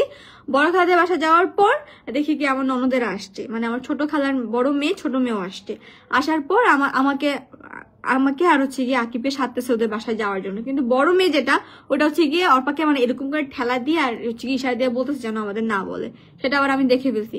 আমার ভাবিরা আমাদের সবাই হচ্ছে গিয়ে সাদাসাদি করতেছি, কিন্তু আমি স্ট্রংলি বলছি আমি যাবো না। কারণ যেখানে আমি দেখতেছি একজন মানুষ চাচ্ছে না আমি সেখানে কেন যাবো, আমি যাই নাই। তা আমি আর আকিব কি করছি, ভালো একটা টাইম স্পেন্ড করার জন্য ধানমন্ডি হচ্ছে গিয়ে কেপি স্কোয়ারে যেয়ে বসার পর খাওয়া দাওয়া করছি। আমার ভাইও আসছে, ভাইকে ফোন দেওয়া হয়েছে, আমার ফ্রেন্ডের ফোন দেওয়া আসছে, সবাই আসছে। খাওয়া দাওয়া করে কি করছি রাতে 12টা 12:30 দিকে চলে গেছি। কিন্তু আবার আকিবের জ্বর চলে আসছে। এই যে বললাম অসুস্থ, আমি যতটুকু পারছি কন্ট্রোল করছি, আকি যতটুকু পারছি কন্ট্রোল করছি, কিন্তু পরের দিন জ্বর চলে আসছে, মানে ওই দিনই রাত্রেবেলা জ্বর চলে আসছে। আমরা যখন সিএনজিতে ছিলাম, সিএনজিতে থাকা অবস্থাতে আকিবের জ্বর চলে আসছে। বাসায় আসছে, আকিবে খাইতেও পারে নাই। বাসায় আসছি, বাসায় আসার পর পরের দিন হচ্ছে গিয়ে আমি রেডিমেডি হয়েই কি করছি আমার বাবা বাড়িতে গেছি। তো আমি যখন তাদের বাসা নিয়ে ননদের সাথে দেখা করতে গেছি তখন গেছি গেট তালা মারা। তো আমি কি করছি বের হয়ে গেছি। বের হয়ে যাওয়ার পর আমি আমার বাবার বাড়িতে একদিন থাকছি। থাকার পর ওখানে রাত্রেবেলা ডিসিশন হয়েছে আকিব আমাকে নিয়ে কক্সবাজার যাবে। তো আমি সেখানে অ্যাড করলাম আমার ফ্রেন্ডকে, আমার ভাইকে। তো পরের দিন হচ্ছে গিয়ে আমি আমার নিজের বাসাতে আসি। আসার পর আমি যখন মানে ব্যাগটা পত্র গুছানোর পর আমার দরজাতে ঠকঠক করতেছে। ঠকঠক করার পর খুলে দেখি কি আমার বড় খালার ছেলের বউ, মানে আমার ভাবি, আমার যা আর হচ্ছে আমার ভাগ্নি এসে বলতেছে নিচে আসো আমরা গল্প করব। আমি তো এক্সাইটমেন্টের ঠেলায় আকি তার আগের দিন হচ্ছে কি যেদিন আমার বাসায় আসি সেদিনকে আমরা তাবিজ পাইছি, ফ্যানের মধ্যে ঝুলানো তাবিজ ঝুলতেছে, হুট করে চোখে গেছে। তো আকি বলছে যে আমি চুল কাটতে যাইতেছি, আমি মানে আমাকে একা বের হতে না করছে, বলছে আমার পারমিশন ছাড়া কোথায় যাবে না। তাই আমি ভাবছি ভাবিরা আসছে, আমি এখানে পারমিশন নেওয়ার কি আছে, আমি যাই। আমি সাথে সাথে একটা কি করছি, আমার কোর্সের পড়া ছিল, আমি একটা একটা ড্রেসের ওড়না নিয়ে নিচে গেছি। নিচে যাওয়ার পর দেখি আমার বড় খালা আসছে, আমার শাশুড়ি আছে, আমার ননস আছে, আমার ভাগ্নি আছে, তারপর আমার ভাসুর আছে, ভাসুরের ওয়াইফ আছে। তো ওনারা চুপচাপ বসে আছে। বসে থাকার পর আমার বড় শাশুড়ি আমার হাত ধরে এসে, বড় খালা শাশুড়ি আমার হাত ধরে এনে বলে কি তুমি কি তোমার শাশুড়ির পা ধরে সালাম করছিলা? আমার শাশুড়ি তো ঘুমাচ্ছিল, যখন জাগছে তখন করছিলাম, যখন জাগছে তখন তো আমি আর আসি না, আজকে আসলাম বাসায়। পরে আমার ননস বলে কি তোমার জামাইকে বললো এইসব ফ্ল্যাট নিয়ে বাড়াবাড়ি করতে না। আমি আর রাহাতে যদি যাই, মানে রাহাত হচ্ছে কি আমার হাজবেন্ডের বড় ভাই আর কি, মানে জমজ যেটা, যদি যাই এই ফ্ল্যাট আর ফ্ল্যাট থাকবে না, এই ফ্ল্যাট নিয়ে বাড়াবাড়ি করতে আর উঠতে না করো। মানে কোন কথা থেকে তারা কোন কথায় আইসা পড়ছে। আমাদের তুমিও বেশি লাফালাফি করো না আমার বলতেছে। আমি পুরো শক, আমি ওই মুহূর্তে আমি কান্না করে দিছি। কান্না করে দেওয়ার পর আকিব আমাকে কল দিতেছে যে আমি মানে কোথায়, বা আকিব নিচে গেলে বা কোথাও গেলে আমাকে 5 মিনিট 10 মিনিট পর ফোন দেয়। তো ও স্বভাব যেটা, ও ফোন দিতেছে, ফোন দেওয়ার পর ফোনটা বারবার কেটে দিচ্ছি। আর এখানে আমি কাঁদতেছি। কাঁদার পরে তখন তার আগের দিন হচ্ছে কি আকিব তাবিজ পাওয়াতে ওর মাকে সন্দেহ করে। ও কি করছে, ওর মা আমাদের উপরে আসছিল, মানে 28 রোজার দিন মানে উপরে আসছিল, আসার পর ওর মার মুখের সামনে কি করছে দরজা লাগাই দিচ্ছে, মানে হচ্ছে কি ঘরের মধ্যে ঢুকতে দেয় নাই। ওই তাবিজ পাওয়াতে ওর একটা ক্ষোভ সৃষ্টি হয়েছে। পরে আমি বলছি দেখেন মা, আকিব আপনার সাথে যা করছে তা যাই করুক না কেন, আমি কিন্তু আপনার ফোন দিচ্ছি, আপনি আমার ফোন ধরেন, আপনি আমাকে ব্লক মেরে দিচ্ছেন। আর আপনারা জানেন আপনার ছেলে অনেক রাগী, যেখানে আপনারাই কন্ট্রোল করতে পারেন না। আমি পরের মেয়ে কতটুকু কন্ট্রোল করবো, আমি যতটুকু পারছি আমি কন্ট্রোল করে আমি কিন্তু এই পর্যন্ত এখানে আসছি। আমার এইটুকু কথা বলার সুযোগও তারা দেয় না। আমি জাস্ট এইটুকু বলতে পারছি যে আপনারা তো চিনেন আপনার ছেলেদের, আপনারাই কন্ট্রোল করতে পারেন না, আমি কি কন্ট্রোল করবো। ওই মুহূর্তে কি করলো, আকিব চলে আসলো। আকিব চলে আসার পর আমার শাশুড়ি 7 আপ দিলে আমাকে খাওয়াই দিচ্ছে। আমি তো পুরো শক্ত, আমি তো খাবো না, কারণ আমি জানি 7 আপে কিছু মিশানো আছে। তবুও আমি বিসমিল্লাহ বলে জাস্ট এক ডোক দিলে আমি আর খাই নাই। খাওয়ানোর পর তারপর হচ্ছে গিয়ে মানে আমার হাজবেন্ড আসার আগেই আমার ননস বলতেছে যে আমি হচ্ছে গিয়ে আকিব কবে আমার রুহ থেকে উঠে গেছে, ও তো কবে আমার রুহ থেকে, বিয়ার আগেও আমার রুহ থেকে উঠে গেছে। মানে আমার জামাইয়ের বদনাম আমার সামনেই বলতেছে, কিন্তু আমার হাজবেন্ড ঢুকে সাথে সাথে বলতেছে যে মোর পার ব্যথা কমছে কিনা, মানে ও যে অ্যাক্সিডেন্ট করছে ওর ব্যথা এখন কেমন। এবার আপনারা এই বিবেচনা করেন ওর ভিতরে কি পরিমাণ শিক্ষা আর আমার হাজবেন্ডের ভিতরে কি পরিমাণ শিক্ষা। আমার হাজবেন্ডকে আমি বুঝানোর পর আমার হাজবেন্ড বুঝে, কিন্তু ওদের বুঝানোর পর আমি এই পর্যন্ত এখন পর্যন্ত সংসার আমি মিলাইতে পারি নাই। তারপর আমরা কক্সবাজার গেলাম। কক্সবাজার থেকে আইসাই সাথে সাথে হচ্ছে কি সিলেটে গেলাম। একদিন পর হচ্ছে গিয়ে বিয়ের একটা প্রোগ্রাম করে আমরা সিলেটে গেলাম। বাবার কি করছি 2 দিনের খাবার বিস্কুট কি কি খাবে সেগুলো বলছে, তার টাকা দিয়ে গেছি। টাকা দিয়ে যাওয়ার পর ফোনে শুনতেছি আমাদের নিয়ে অনেক রকমের কাহিনী আসতেছে। বড় খালা ফোন দিতেছে, আকিবের ফোন দিয়ে বলতেছে তোর বাবার একটা ব্যবস্থা করে দে, হ্যান করে দে, ত্যান করে দে, নানান রকমের কথা মানে বলতেছে। তারপর আকিব বলছে যে আমি এখানে কি ব্যবস্থা করবো, আমার নিজেরই তো এখন মানে নিজের জিনিসগুলো তো আমি এখন হাতে পাইনি। তা বাবার যে একটা দোকান আছে, দোকানে সেল করে হচ্ছে কি বাবাকে, বাবার সুন্দর একটা ভালো পরিবেশে থাকুক, ভালো পরিবেশে উনি কোনো চিকিৎসা মিকিৎসা যথেষ্ট। ভাই আকিব বাবার যথেষ্ট আছে, তাহলে কেন? ইভেন বাধ্য হয়ে আকিব এটাও বলছে যে আমার বাপে যে আমার যে দোকানটা দিছে সে দোকানটা সেল করে দেন, সেল করে আমি সেল করে দিই, আমি সেল করে আমার বাবার জন্য আমি যতটুকু পারি করি। এটা সবাইকে বলছে যে আপনারা ঠিক আছে লোক দেখেন, আমি রাজি আছি। আকিবে এটাও বলছে ফোন দিয়ে নানা রকমের কথা। তারপর হুট করে আমার কাজিনের বিয়ে ঠিক হয়। সিলেট থেকে আমি ফ্লাইটে করে এয়ারপোর্ট আসি, এয়ারপোর্ট থেকে হচ্ছে মুগদা আসি, মুগদায় কাপড় চোপড় প্যাক করি। বাসায় ঢুকতেই আমার শ্বশুর বাবা বলতেছে যে সাদা পরা পাঞ্জাবি আসছিল, 2টা বাচ্চা আসছিল, ওইখানে 2টা বাচ্চা। তা আমি ভাবছিলাম অসুস্থ মানুষ, উনি মনে হয় উল্টাপাল্টা কথা বলতেছে। আমরা যখন খাট উপরে আলগি দেই দেখি তাবিজের গুঁড়া দিয়ে বড়া, তোষকের নিচে কাইটা তাবিজ দিয়ে রাখছে। তারপর আমাদের মামপটের মধ্যে রুয়াবজার গ্রান পাইতেছি। বলতেছে মৌ আসছিল, মৌ নিয়ে আসছে, তোর মায়ে নিয়ে আসছে, এমনি আমার শ্বশুর বলতেছে। তখন আমি কি করছি মানে জিনিসটা বেশি সিরিয়াস নেই। আমি কি করলাম, চাঁদপুর চলে গেলাম। চাঁদপুর থাকা অবস্থাতে আমাদের এখানে হচ্ছে গিয়ে ফোন আসতেছে, বারবার ফোন আসতেছে যে মানে আকিব আমাদের নিয়ে, মানে আমরা আকিবকে বাবাকে দেখতেছি না, অথচ আমরা কিন্তু টাকা দিয়ে আসছি, খাবার দিয়ে আসছি। আমি যখন বাসায় আসি তখন আকিবের বাবা নিজে থেকে বলতেছে আমি কিছু বলি নাই, ওরা বলে তুই বলে আমার খাওয়াস না, কিন্তু তুই খাওয়াস। এই মৌ খাওয়ায় না, মোরে গালি মারতেছে, মৌ ইচ্ছা মতো গালি মারছে। নিজের বাপ বয়ে একটা মেয়েরে যে কি বাসায় গালি গালাজ করছে আমার সামনে, বলে ভিডিও কর, যে ভিডিও দেখা যান না, এটা হচ্ছে ওই দিন ভিডিও কর। বলে কি বউ নিয়ে বিমান দিয়ে গড়ে বাপরে দেখতে পারে না, কিন্তু তুই তো আমার দেখোস, হয়তো আমার দেখে না, হয়তো নিজে আমার কাছ থেকে ফ্ল্যাট লেখা নিছে। ফ্ল্যাট লেখা নেওয়ার সময় বলছে বাবা আমি তোমার 1 লাখ টাকা দিমু, বাবা আমি তোমার প্রত্যেক মাসে টাকা দিমু। কই এখন যে আমার টাকা দেয় না, এখন আমার খাওয়ানি দেয় না। তোর ব্যাপারে আমি কথা কইছি দেখা আমার 2 দিন যাবত আমার খাওয়ান দেয় নাই। এগুলো যখন শুনছে আমার হাজবেন্ড বলছে যে আমি আমার দোকান বিক্রি করে দিব, দোকান বিক্রি করে দিয়ে তোমার আমি ভালো জায়গায় রাখবো, তুমি চিন্তা করো না। আমি ওই দিনের মধ্যে আকিব ডিসিশন নেয় ওই মুখ এলাকা ছেড়ে দিবে, যেহেতু খাটের মধ্যে এগুলো পাইছে। ওই মুহূর্তে আমরা সিরিয়াস নিয়ে নিছি যে আমাদের সাথে কোনো একটা ট্র্যাপ চলতেছে। তারপর আকিব কি করলো, মানে 3 দিনের দিন, আমার তারপরের দিন হচ্ছে কি কোথায় বাসা নিব, অনেক দূরে চলে যাবে। আকিব বলে উত্তরে চলে যাবে, গাজীপুর চলে যাবে, তা মিরপুর চলে যাবে। তা আমি আমার একটা ফ্রেন্ড হ্যাঁ সবাই চিনে, তা আমি বলতেছি যে একটা হুট করে যাওয়ার পর আমি হুট করে একা হয়ে যাবো, তেমন একজনের বাসার পাশে বাসা নিতে হবে যেখানে আমি একটু সাপোর্ট পাবো। আমি মানহার সাথে কন্ট্যাক্ট করে ওর বাসার পাশে একটা বাসা নেই মোহাম্মদপুরে। এটা হচ্ছে আমরা কাউকে জানাই নেই, আমরা কোথায় আছি কি করতেছি কিচ্ছু কাউকে জানাই নেই। ফাইন, বাবার সাথে বললাম না বিদায় নিচ্ছি কাঠের দোকানে। বাবার সাথে বিদায় নেওয়ার পর বাবাকে হাতে টাকা পয়সা দিয়ে বাবাকে বলছি যে বাবা তোমার যা লাগবে তুমি আমারে ফোন দিয়ে বলবা, যা লাগবে তুমি আকিবের ফোন দিয়ে বলো। আকিব বলছে বাবা আমার মাথায় হাত দিয়ে দোয়া দিয়ে দিছে। আমি রিক্সায় উঠে চলে আসছি। আমরা একটা ফার্নিচারও নেই, একটা জামাও নেই, একটা জামা পর্যন্ত নেই ভয়ে যাতে আমাদের কোনো ক্ষতি না হয়। কারণ আমরা যে সমস্ত জিনিস ঘরের মধ্যে পাইছি, একটা টুকরা একটা কিচ্ছু সামান্য একটা মেকআপও আমি নেই, সব কিছু রাইখা আমি চলে আসছি। যেমনি আমি জাস্ট নতুন বাসায় একদম একটা শরীর নিয়ে আমি উঠছি, যা কিনছি যা করছি সব বাসায় উঠে কিনছি। বাসায় উঠে নতুন ফার্নিচার, জামা কাপড়, যা খাবার টাবার যা আছে সব কিনছি, সব নিজের মতো করে সাজাইছি। তারপর কথা উঠেলো কি আকিবের শ্বশুর বাড়িতে থাকে, বউরে নিয়ে শ্বশুর বাড়িতে থাকে। এখন বউ, শাশুড়ি আর শ্বশুর আর হচ্ছে সম্বন্ধ আমার পোলার সব টাকা খাওয়া ফেলতেছে, আমার পোলার সব ফ্ল্যাট দখল করতেছে। আমার বাপের তো অকথ্য ভাষা গালি গাছ করছে। আমি জাস্ট এগুলো চুপচাপ সহ্য করছি। সাকিব বলতে দাও,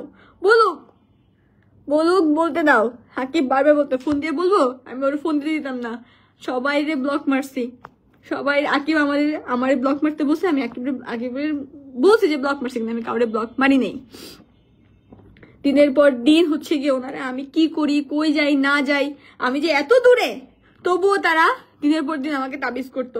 আমার কাছে মানুষ ফোন দিয়ে বলতো তোমার শাশুড়ি কিন্তু এখানে আসছিল, তোমার শাশুড়ি কিন্তু এখানে আজকে আসছিল, কাটামাটি খুঁজে, কাটামাটির ভিতরে কি গাঁটবে, এগুলো খালি আমি ফোনে খালি শুনতাম, কিন্তু আমি আজ পর্যন্ত আকিবরে জানাই নেই। আমি কয়েকদিন পর আমার হাজবেন্ডের পিঠে একদিন আমার ফোনে হচ্ছে গিয়ে ছবিটা তাহলে দেখাতে পারতাম, আর কিউ ফোন হলে দেখাতে পারতাম। আমার হাজবেন্ডের পিঠে নর্মালি ও শুয়ে আছে, দেখি ঠাস ঠাস করে লাল লাল লাল লাল দাগ হয়ে যাইতেছে। এগুলো আমি অ্যাজ এ ওয়াইফ যখন দেখছি আমার হাত পা এমনি কাঁপছে। আমি একটা পরিচিত হুজুরের কাছে নিয়ে গেলে বলে কি শরীর বাঁধো, আমি এগুলো বিশ্বাস করি না। আমি আমার স্বামীর শরীর বাঁধাইছি, আমার ঘর বাঁধাইছি যাতে আমাদের কোনো ক্ষতি না হয়। কিন্তু দিনের পর দিন দেখতাম আমার গায়ে দাগ, আমার স্বামীর গায়ে দাগ, পিঠে দাগ, গলায় দাগ। আমি এগুলো টলারেট করে আমি টিকা আসছিলাম। আমি আল্লাহর উপর খালি বলছি, আল্লাহ তুমি টিকায় রেখো। মানুষের কাছে বলতো আমি হচ্ছে কি হাকিমের তাবিজ করে ফেলছি। মানুষের কাছে বলতো আমার ছেলেরে আমি জুতা দিয়ে বাড়ি মারলেও আমার ছেলে আমার কাছে আমাকে ডাকতো, আর এখন বিয়া করার পর আমার চিনেই না। মানে উল্টাপাল্টা কথা মানুষকে বলতো। আমি নাকি তার ছেলেরে নিয়ে গেছি, তার ছেলেরে দরকার। আমি বলছি আপনার ছেলেরে নিয়ে যান। যারা আমার ফোন দিয়ে বলতো এরকম এরকম, আমি বলছি আপনাদের ছেলের আপনারা নিয়ে যান। আমি আপনার ছেলের আটকাই নেই, আপনার ছেলের নিজে আসছে আমার কাছে, নিজে। ও আমাকে ভালোবেসে আসছে, আমিও ভালোবেসে আসছি। আর আমার ননদ হচ্ছে কি চিপা শয়তান, মানে সহজে মুখ ফুটায় না, মানে কথার মাঝখানে মাঝখানে কথা ঢুকে আবার স্টপ হয়ে যায়। যাই হোক, আমার ননদ বলে বউরে নিয়ে বিমানে ঘুরে এত এত টাকা কই পায়, নিশ্চয়ই এই শ্বশুর শাশুড়ি মিল্লা খাইতেছে, হ্যান করতেছে। কেন ভাই, আমার জামাইয়ের কি অভাব আছে, আমার বাপের কি অভাব আছে? আমি নিজে একজন মেডিকেল স্টুডেন্ট, আমি কি কম টাকা কামাই? আমি কম টাকা কামাই? আমার হাজবেন্ডের নিজে রেন্টের বিজনেস আছে, আমার হাজবেন্ড কম কামায়? আমার বাপের নিজের বিজনেস আছে, আমার বাপের কম টাকা কামায়? মা একজন টিচার, আমার শিক্ষিত ফ্যামিলি, আমার বাপ চাচারা এক একজন হচ্ছে শিক্ষিত ফ্যামিলি, আমার চাস্তো ভাইয়েরা চাস্তো বোনের তাদের হাজবেন্ড এক একজন ফ্রান্সের, সবগুলো যে বাইরে সেটেল, আমি সেই ফ্যামিলির মেয়ে। আমি কেন? আর একটা সন্তান, আমার নিজের সন্তানও যদি হয়, আমি কখনোই চাইবো না যে আমার সন্তান একটা রিক্সাওয়ালার কাছে বিয়ে করুক। আমি কখনোই চাইবো না আমার সন্তান পাড়ায় যে বিয়ে করুক একটা রাস্তার বকাটে ছেলে, একটা গাঁজাখোর ছেলের সাথে। প্রতিটা বাপ মা চাইবে তার সন্তান, মেয়ে সন্তান ভালো একটা ফ্যামিলিতে যাক। আপনারা নিজেরা কোশ্চেন করেন, আপনারা কি একটা ভালো স্বামীর কাছে যেতে চান না? আপনার সন্তানকে একটা ভালো স্বামীর কাছে বিয়ে দিতে চান না? আপনারা চান না যে সন্তান সুখী হোক? ঠিক আছে, আমি মানলাম আমার জামাই আমার থেকে অনেক বেশি টাকা, আমার থেকে অনেক বেশি সম্পত্তি। তার মানে কি আমার বাপ মা চাইছে আমি যাতে ভালো থাকি, কিন্তু আমার বাপ মা কখনো চায় নাই যে আমার জামাই টাকা খাবে, আমার জামাই সম্পদ লুটপাট করবে। যদি চাইতো আর আগেই করতো। এত 1.5 বছর হয়ে গেছে, এখনো বসে থাকতো না, আরো আগে সব শেষ করে আমার যদি ইনভেশন থাকতো, আমি আমার জামাই টাকা খেয়ে চলে যাব, আমি আরো আগে টাকা খেয়ে চলে যেতে পারতাম। আমি 1.5 বছর আমি আমার বাপের কি আমার পরিবার জানে, আমি আমার বাপের কি কলিজার। আমার ভাই আজ পর্যন্ত একটা ছেলে আমাকে ডিস্টার্ব করতে পারে নাই। আমি স্কুলে গেছি, আমি কলেজে গেছি, আমার মা নিজের জব ছেড়ে দিয়ে আমার পিছে গেছে। আমার মা নিজে পিছনে বসে থাকতো, ক্লাস শেষ করে এসে আমাকে নিয়ে আসতো, একবারের জন্য নিয়ে আসতো, একটা বারের জন্য আমাকে একা ছাড়ে নাই। আমি ডিএমআরসি কলেজে পড়ছি, আমার হোস্টেলে রাখছে, হোস্টেলের দাঁড়ানদের বলে দিছে আমার পারমিশন ছাড়া আমার মেয়ে যদি কোথাও বের হয় সবার আগে আমাকে কল দিবেন। আমি এরকম গাইডে বড় হয়েছি, আর তারা আমার চরিত্রে দাঁড় দেয়। আমাদের আগে বিয়ে হয়েছে, আমি নাকি পরকিয়া করি, আমার নাকি চারিত্রিক সমস্যা আছে, আমার প্রাক্তনের কাছে চায়, আমার পার্সোনাল কোনো ছবি আছে কিনা সেগুলো বের করার জন্য, আর বলে আমি নাকি লোভী, আমি নাকি আমার স্বামী ফ্লাইটের টাকার জন্য বিয়ে করছি। কোথায় করছি? তোদের কি? আমার ননদ 2018 সালে তার হাজবেন্ডকে ডিভোর্স দেয়, তার ফার্স্ট হাজবেন্ডকে ডিভোর্স দেয়।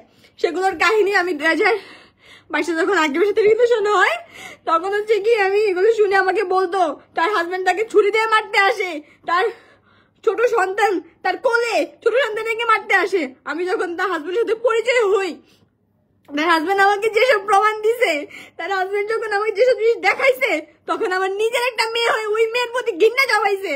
ওই ছেলেরে ওই আমার তো ভাই হয়, দুলা ভাই হয়, আমি ভাইয়াকে বলছি ভাইয়া তুমি নির্লজ্জ, তুমি বেশরম, এত কিছুর পরও তুমি মেয়ের জন্য কেন কাঁদো? বিয়ের লোভ দেখায়, ডিভোর্সের পরও বিয়ের লোভ দেখায় ওই ছেলের কাছ থেকে 2.5 লাখ টাকা, ওই ছেলে জাপানে থাকে, ওই ছেলের কাছ থেকে 2.5 লাখ টাকা শপিং করে 10 দিনের মধ্যে আরেক বেটার সাথে চলে গেছে। তারা আমার চারিত্রিক জিনিস নিয়ে আমাকে গোটা দেয় যে আমি নাকি আমার প্রাক্তনের কাছে যাই, আমার কোনো পার্সোনাল ছবি আছে কিনা সেগুলো বের করার জন্য আমার প্রাক্তনের কাছে যায়।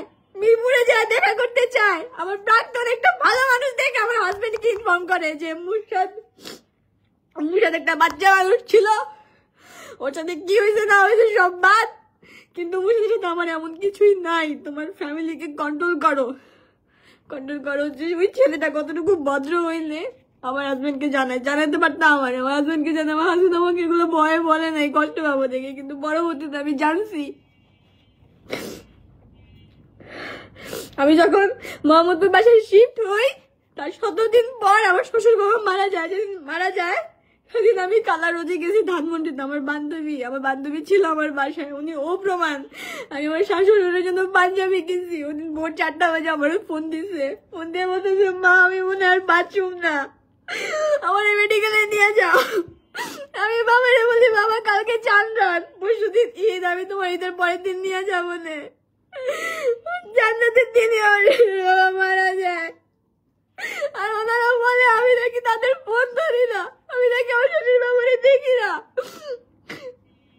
শোনার সাথে সাথে মোহাম্মদপুর থেকে 2টা বাজে আমি আর আগে বের হই, সাথে আমার বান্ধবী হাজবেন্ড বের হয়। আমি মুগ্ধা যাই, হাকিমের একটা ভাই আছে, আমাদের দেখে বলে এখানে অনেক রকমের কথা হবে, তোরা চুপ থাকবি, কোনো রকমের কথা বলবি না। আমি যখন শুনছি যে ওনার মুগ্ধাতে লাশ আনে নাই, কামরাঙ্গি চর আছে যে সেকেন্ড ওয়াইফের বাসায়, আমার সরাসরি ওখানে যাই, ওখানে গিয়ে দেখি মো আর আমার ছোট খালা শাশুড়ি হাজির। এখন এগুলো তো আগে শুনি নাই, এগুলো আজকে শুনছি। মৌনাকে গিয়ে বলতেছে, আমার হাজবেন্ডের গাড়ি দিয়ে বলতেছে, কানকির বলা আমার বাপের দেখে নাই, তুই কতটুকু দেখছস, আমি যতটুকু করছি তুই তো মাইয়া এসে যতটুকু করস না, তো পরের মাইয়া যতটুকু করছি 1.5 বছরে, তুই এই তোর যতটুকু বয়স 28 বছর 30 বছর জানি না, এই 30 বছর তুই তো বাপের যতটুকু করতে পারস নাই, যতটুকু করছস নিজের স্বার্থের জন্য করছস, ফ্ল্যাটের জন্য করছস, টাকা পয়সার জন্য করছস। বাপের কাছে কয় বাবা আমি ফ্ল্যাটটা বিক্রি করার পর তোমার আমি প্রত্যেক মাসে টাকা দেবো, একটা টাকাও দেস নাই, দিনের পর 500 টাকা হাতে তুলে দেস নাই। আবার তোর ভাইয়ের সাপোর্টে কথা বলে দেখে তোর ভাই বাপের 2 দিন যাবত খাইতেও দাস নাই, বাপের ঘরে ঢুকতেও দাস নাই। বাপে ফোন দিয়ে যখন কইতো যে মা আমি অসুস্থ, আমার একটু ডাক্তার দেখাও, তখন তুই রিপে দিতে কি আমি ইন্ডিয়া যেতেছি, আমি পাবো না তোমারে দেখতে, আমার এগুলো সব প্রমাণ আছে, পারলে তুই আমার ঠেকাইস। দিনের পর দিন আমারে আকিবে আমার শ্বশুর বাবারে আর রাহাতের কথা তো বাদই দিলাম, বড়টার কথা তো বাদ দিলাম, বড়টা তো একেবারে ছিন্ন হয়ে গেছে, বড়টা সবকিছু লুটপাট করে ফেলছে। বড়টার বউ বাচ্চা মানুষ দেখে এখনো চুপচাপ সহ্য করতেছে, আমি তো সহ্য করার মানুষ না, আমি তার মতো সহ্য করছি, আর পারবো না, আমি আর পারবো না সহ্য করতে, বহু সহ্য করে ফেলছি, আর পারবো না। যখন আমি যাই কামরাঙ্গি চর যাই, তারা গিয়ে প্রথমে আকিবের নামে অনেক কিছু কথা বলে ফেলছে, ওই মুহূর্তে সবকিছু ঠিক ছিল, আমি কাঁদতেছি, আমার হাজত কাটতেছে, আমি বলছি আকিব আমি অ্যাম্বুলেন্সে উঠি, আকিব আমাকে অ্যাম্বুলেন্সে উঠতে তুমি বলো তুমি সিজি দিয়ে যাও, ও জানে আমি এগুলো দেখলে মাথা ঘুরাই, আমার নিজের দাদা মারা গেছে, দাদার সামনে যাই নাই ভয় পাই দেখে, কিন্তু আমি আমার শ্বশুর বাবা সামনে সারাক্ষণ দাঁড়াচ্ছিলাম, সারাক্ষণ বসেছিলাম, কিন্তু আমি জানি আমার শ্বশুর বাবা আমার কতটা ভালোবাসছে, কতটা আদর করছে, আমি চিল্লাই কাঁদছি বলে আমি তাকে নাটক করি, আমি এই জন্য কান্না করা বন্ধ করে দিচ্ছি, চুপচাপ ছিলাম যাতে মানুষ না বলে যে আমি চিল্লায় কাঁদতেছি, এই জন্য আমি নাটক করতেছি। আমি যখন আমার মা বাবারে দেখছি আমি কন্ট্রোল হারাই ফেলছি, তখন আমি কান্না শুরু করছি। আমি যখন আমার বড় খালার ছেলের বউরে দেখছি আমি আর কন্ট্রোল করতে পারি নাই, আমি নাটক করি, আমার বলে আমি এই জন্য চুপচাপ কাঁদি না, চোখ দিয়ে পানি পড়ে, লাশের সামনে দাঁড়াই আছি, আমি লাশ ভয় পাই, আমি লাশের গায়েটা দেখে আমি সাথে সাথে অজ্ঞান হয়ে গেছি, কিন্তু আমি লাশের সামনে থেকে সরি নাই, আমি ওইখানে বসেছিলাম। আর আমার শাশুড়ি আমার বলে ফোন দিয়ে যে কি হয় জানায়ও, নর্মালি কথা বলতেছে আমার সাথে, আমি চিন্তা করি এই মানুষটা কেমন অমানুষ, নিজের স্বামী মারা গেছে, আমার বলে জানায়ও, আমি আসতে পারুম না, আমার কোমর ব্যথা, আমি বলছি আম্মু সকালবেলা আমার বাপ মা আসবো, যদি দেখে আপনি নাই আমি কি উত্তর দেব, বলে আমার কোমর ব্যথা আমি আসতে পারুম না। আমি সারাটা রাত 8টা পর্যন্ত আমি ওইখানে বসেছিলাম, আমি আগে বসেছিলাম, ওনার মাইয়াও ছিল, মাইয়া কি করছে আমার ননস এতদিন তো বাপের দেখে নাই, এখন মরে গেছে, এখন বাপের লুঙ্গি নিয়ে বৈশা কান্তাছে। আমার ছোট কালো শাশুড়ি নিজের গাড়ি নিয়ে গেছে, আমি কি পর যখন দেখছি আমি আসছি আঁকি বলেছে, আমার একটা বারের জন্য বলে নাই যে মুশা তুমি আমাদের সাথে আসো। মুশা কিনা আমার একটা বারের জন্য, আমি আমার বান্ধবীর সাথে যে সিনচি দিয়ে আসছি রাত্র করে একা একা কাঁদতে কাঁদতে আমি মুগ্ধ আসছি সেই কামরাঙ্গি চর থেকে, আমি একা আসছি। কেউ একটা বারের জন্য আমার বলে নাই যে আমরা গাড়ি নিয়ে আসছি আমাদের সাথে উঠো। আমার ননসও বলে নাই, আমার ছোট খালা শাশুড়ি বলে নাই। আমি আসছি, ওই মহিলারে শিখাই দিছে তোরে আমি 1 লাখ টাকা দিব, তোর যত ঋণ আছে সব আমি শোধ করে দিব, তুই ইচ্ছা মতো আকিবের বোন আমি মিথ্যা কথা বানায় বলবি। ওই মহিলাও টাকার লোভে ইচ্ছা মতো বলছে। এলাশের সামনে আমার বাপ মা আসছে, আমার বাপ মার সামনে বলছে, আকিবের নামে একদম ধুলা মিশাই দিছে। আমার মামা শ্বশুরা আসছে, আমার মামা শ্বশুর খুব ভালো একজন লোক, ওনার সম্মানিত লোক, ওনার সাথে অনেকগুলো লোক নিয়ে আসছে। ওই মামা শ্বশুর দেখে সারাটা দিন খালি জপছে, আকিব ফোন ধরে না, আকিবের বাপেরে দেখে না, আকিব এটা করে না, আকিব সেটা করে না, আকিবের বউ ধরে না, আকিবের বউ হ্যান ত্যান। আমি চাইলে কিন্তু ওদিকে প্রমাণ সহ আমি অ্যাটাক করতে পারতাম, কিন্তু আমার ওই সিচুয়েশন ছিল না। আমার একটা ইন্টারেস্ট ছিল, আমার শ্বশুর বাবা মারা গেছে, ওইখানে আমি কেমনি এগুলো নিয়ে ঝগড়া করি। কিন্তু তারা যখন লাশটা নিয়ে গেছে, লাশটা নিয়ে মাত্র আকিবের আরো সবাই গেছে, তারা সম্পত্তি নিয়ে 2 বউ লাগে গেছে। সকালবেলা আমার বাপ মা এসে বলে তোমার শাশুড়ি কই, আমার বড় খালা শাশুড়ি আর একটা কি যেন নাম ছিল বুড়ো করে লোক, উনি আসছে, আইসা বলতেছে যা যা আকিবের মারে নিয়ে আয়। মানুষ কি কইব, আকিবের মারে সকালবেলা আনছে, লাশ নিয়ে যাবে তার 2 ঘন্টা আগে আনছে, উনি আসবেন অনেক কোমরে ব্যথা, ওনার কোমরে ব্যথা, এই জন্য উনি আসতে পারবে না। অথচ তার স্বামী মারা গেছে। আমরা সেদিন আর বসি নাই, আমি আবার মোহাম্মদপুর চলে আসছি। তখনও তারা জানতো না যে আমি মোহাম্মদপুর থাকি। তখন আমার ছোট খালা শাশুড়ি ওই দিন, মানে যেদিন লাশ কবর দিছে, চাঁদাতের দিন দুপুরের দিকে, আমার মামারে বলে আমার ছেলেরা তো নিয়ে গেছেন। আমার মা তখন কোনো রিপ্লাই দেয়নি, সুন্দর মতো চলে আসছে, আমরা আমাদের বাসায় চলে আসছি, আমার বাবা মা সাথে, আমরা যাইনি। ঈদের দিন হচ্ছে আকিব কবর জিয়ারত করতে গেছে, আমি ওইখান থেকে তারপরে আমি আমার বাবা মার বাসায় আসছি, ওইখানে একদিন থাকছি। আকিব বলতেছে আমার এখানে মন টিকতেছে না, ওই তারপর মোহাম্মদপুর নিয়ে গেছি, ও তো টানা কান্নাকাটি, যাই হোক গেল। পরে হচ্ছে গিয়ে আগস্টের জুলাই যেই কাহিনীগুলো হইলো আমাদের দেশে, ওগুলো হচ্ছে গিয়ে দেখার পর আমি নর্মালি হচ্ছে কি ছোটকাল থেকে আমি বললাম না কবরস্থান, পুলিশ, তারপর হচ্ছে গিয়ে কাফনের কাপড়, এগুলো আমি খুব ভয় পেতাম। সাথে আমি পুলিশ, তারপর মানুষ মারা যাচ্ছে, মরার লাশগুলো আমি দেখতে পারি না, মানে ফোনেও নামাই দেখতে পাই না, মাইকে যে বলে একটি শোক সংবাদ, এগুলো আমি শুনতে পারি না, আমার মাথা ঘুরায়, আমি অনেক ভয় পাই, এগুলো আমার খুব ফোবিয়া কাজ করতো।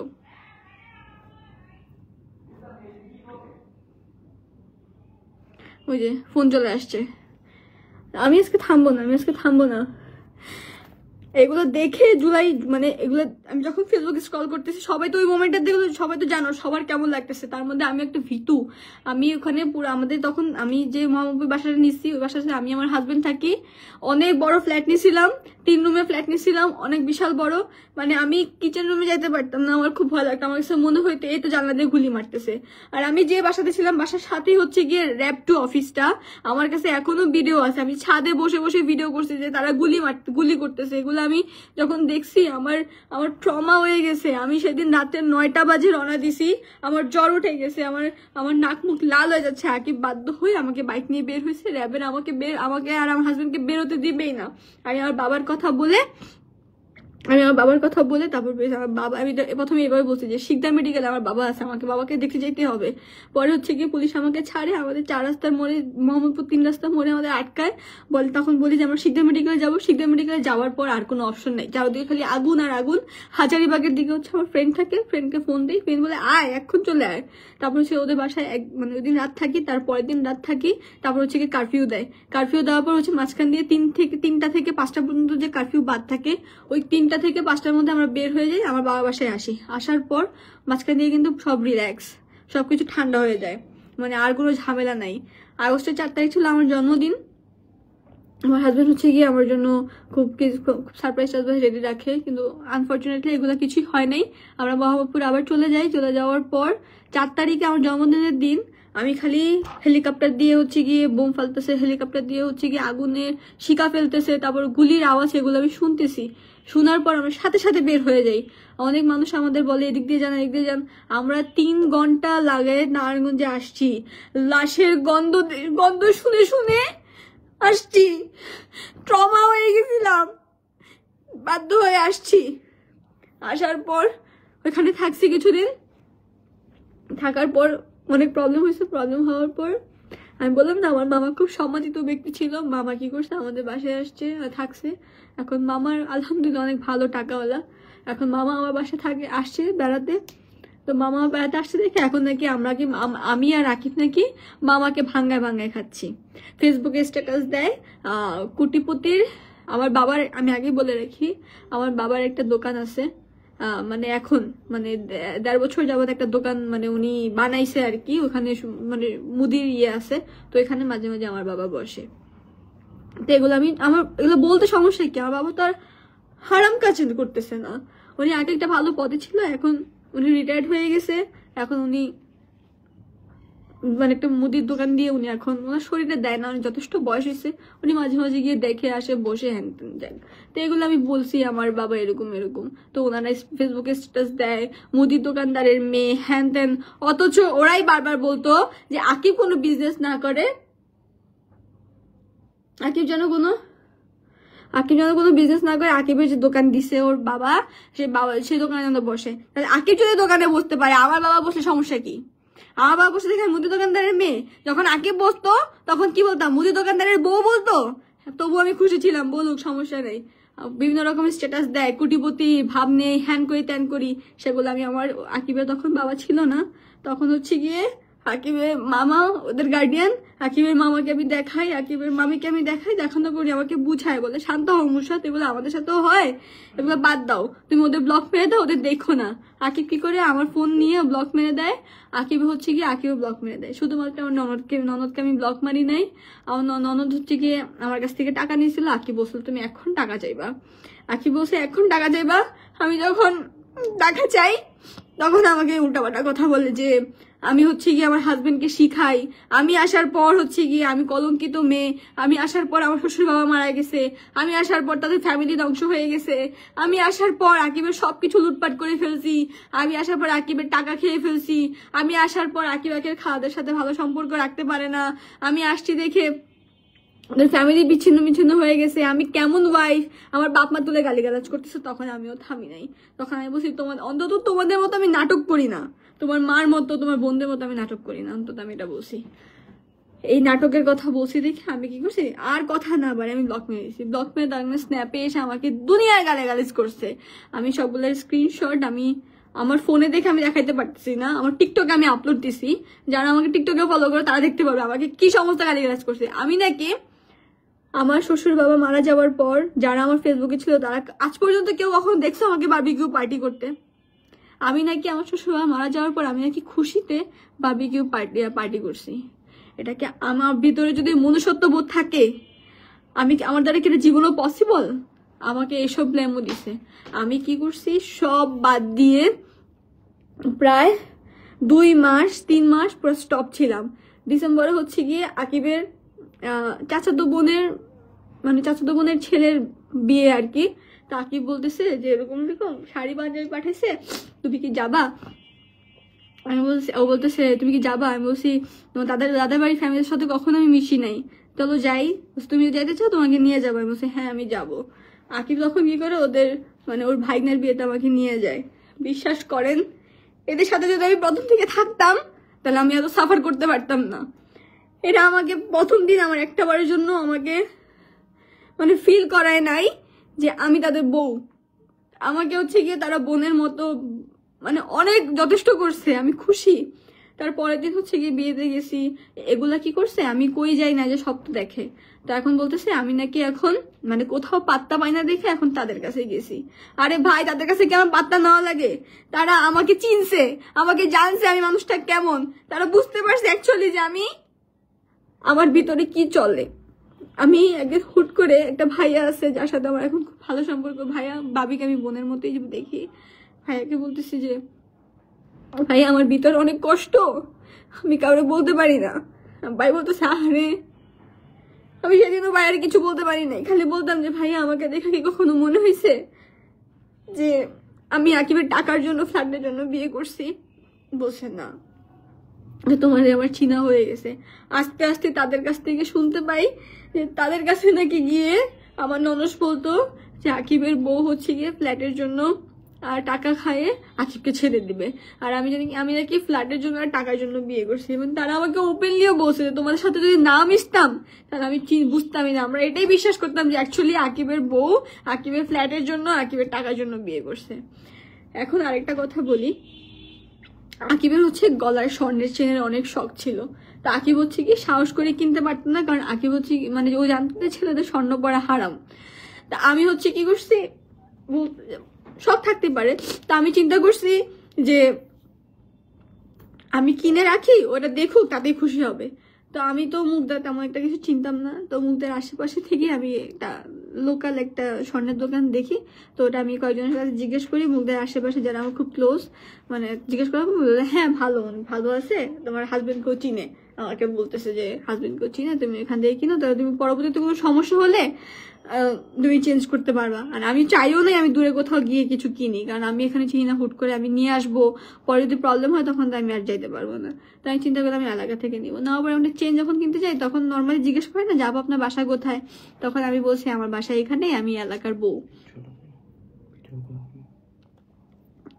তখন আমি আছি এলাকার বউ, তখন বলে কার বউ, তখন আমি আকিবের কথা বলে, তখন বলে মা তোমার একটা কথা বলি, হ্যাঁ বলে সাবধানে থাইকো, তোমার কাছের মানুষেরা তোমাকে নিয়ে অনেক রকমের কথা বলে। তো এই কথাটা আমি আবার তখন আর বেশি ঘাপলাই নেই। তখন আমি কি করছি, চেনটা কিনে আমি বাসায় যাই। বাসায় যাওয়ার পর হচ্ছে গিয়ে আকিবকে বলি, আকিব তারপর ওনার সাথে কথা বলে জানতে পারে যে আমার শাশুড়ি কায়দা পুরো এলাকা ছড়াইতেছে। ওনার ছেলের আমি নিয়ে গেছি, ওনার ছেলেরে বশ করে ফেলছি, ওনার ছেলে তাবিজ করে ফেলছি, হ্যান করছি ত্যান করছি। আমাকে হচ্ছে গিয়ে নানান রকমের বলছে। আমার ননদ আমাকে ডিরেক্ট বলে আমি কলঙ্কিত মেয়ে, আমার ননস ডিরেক্ট বলে এগুলা।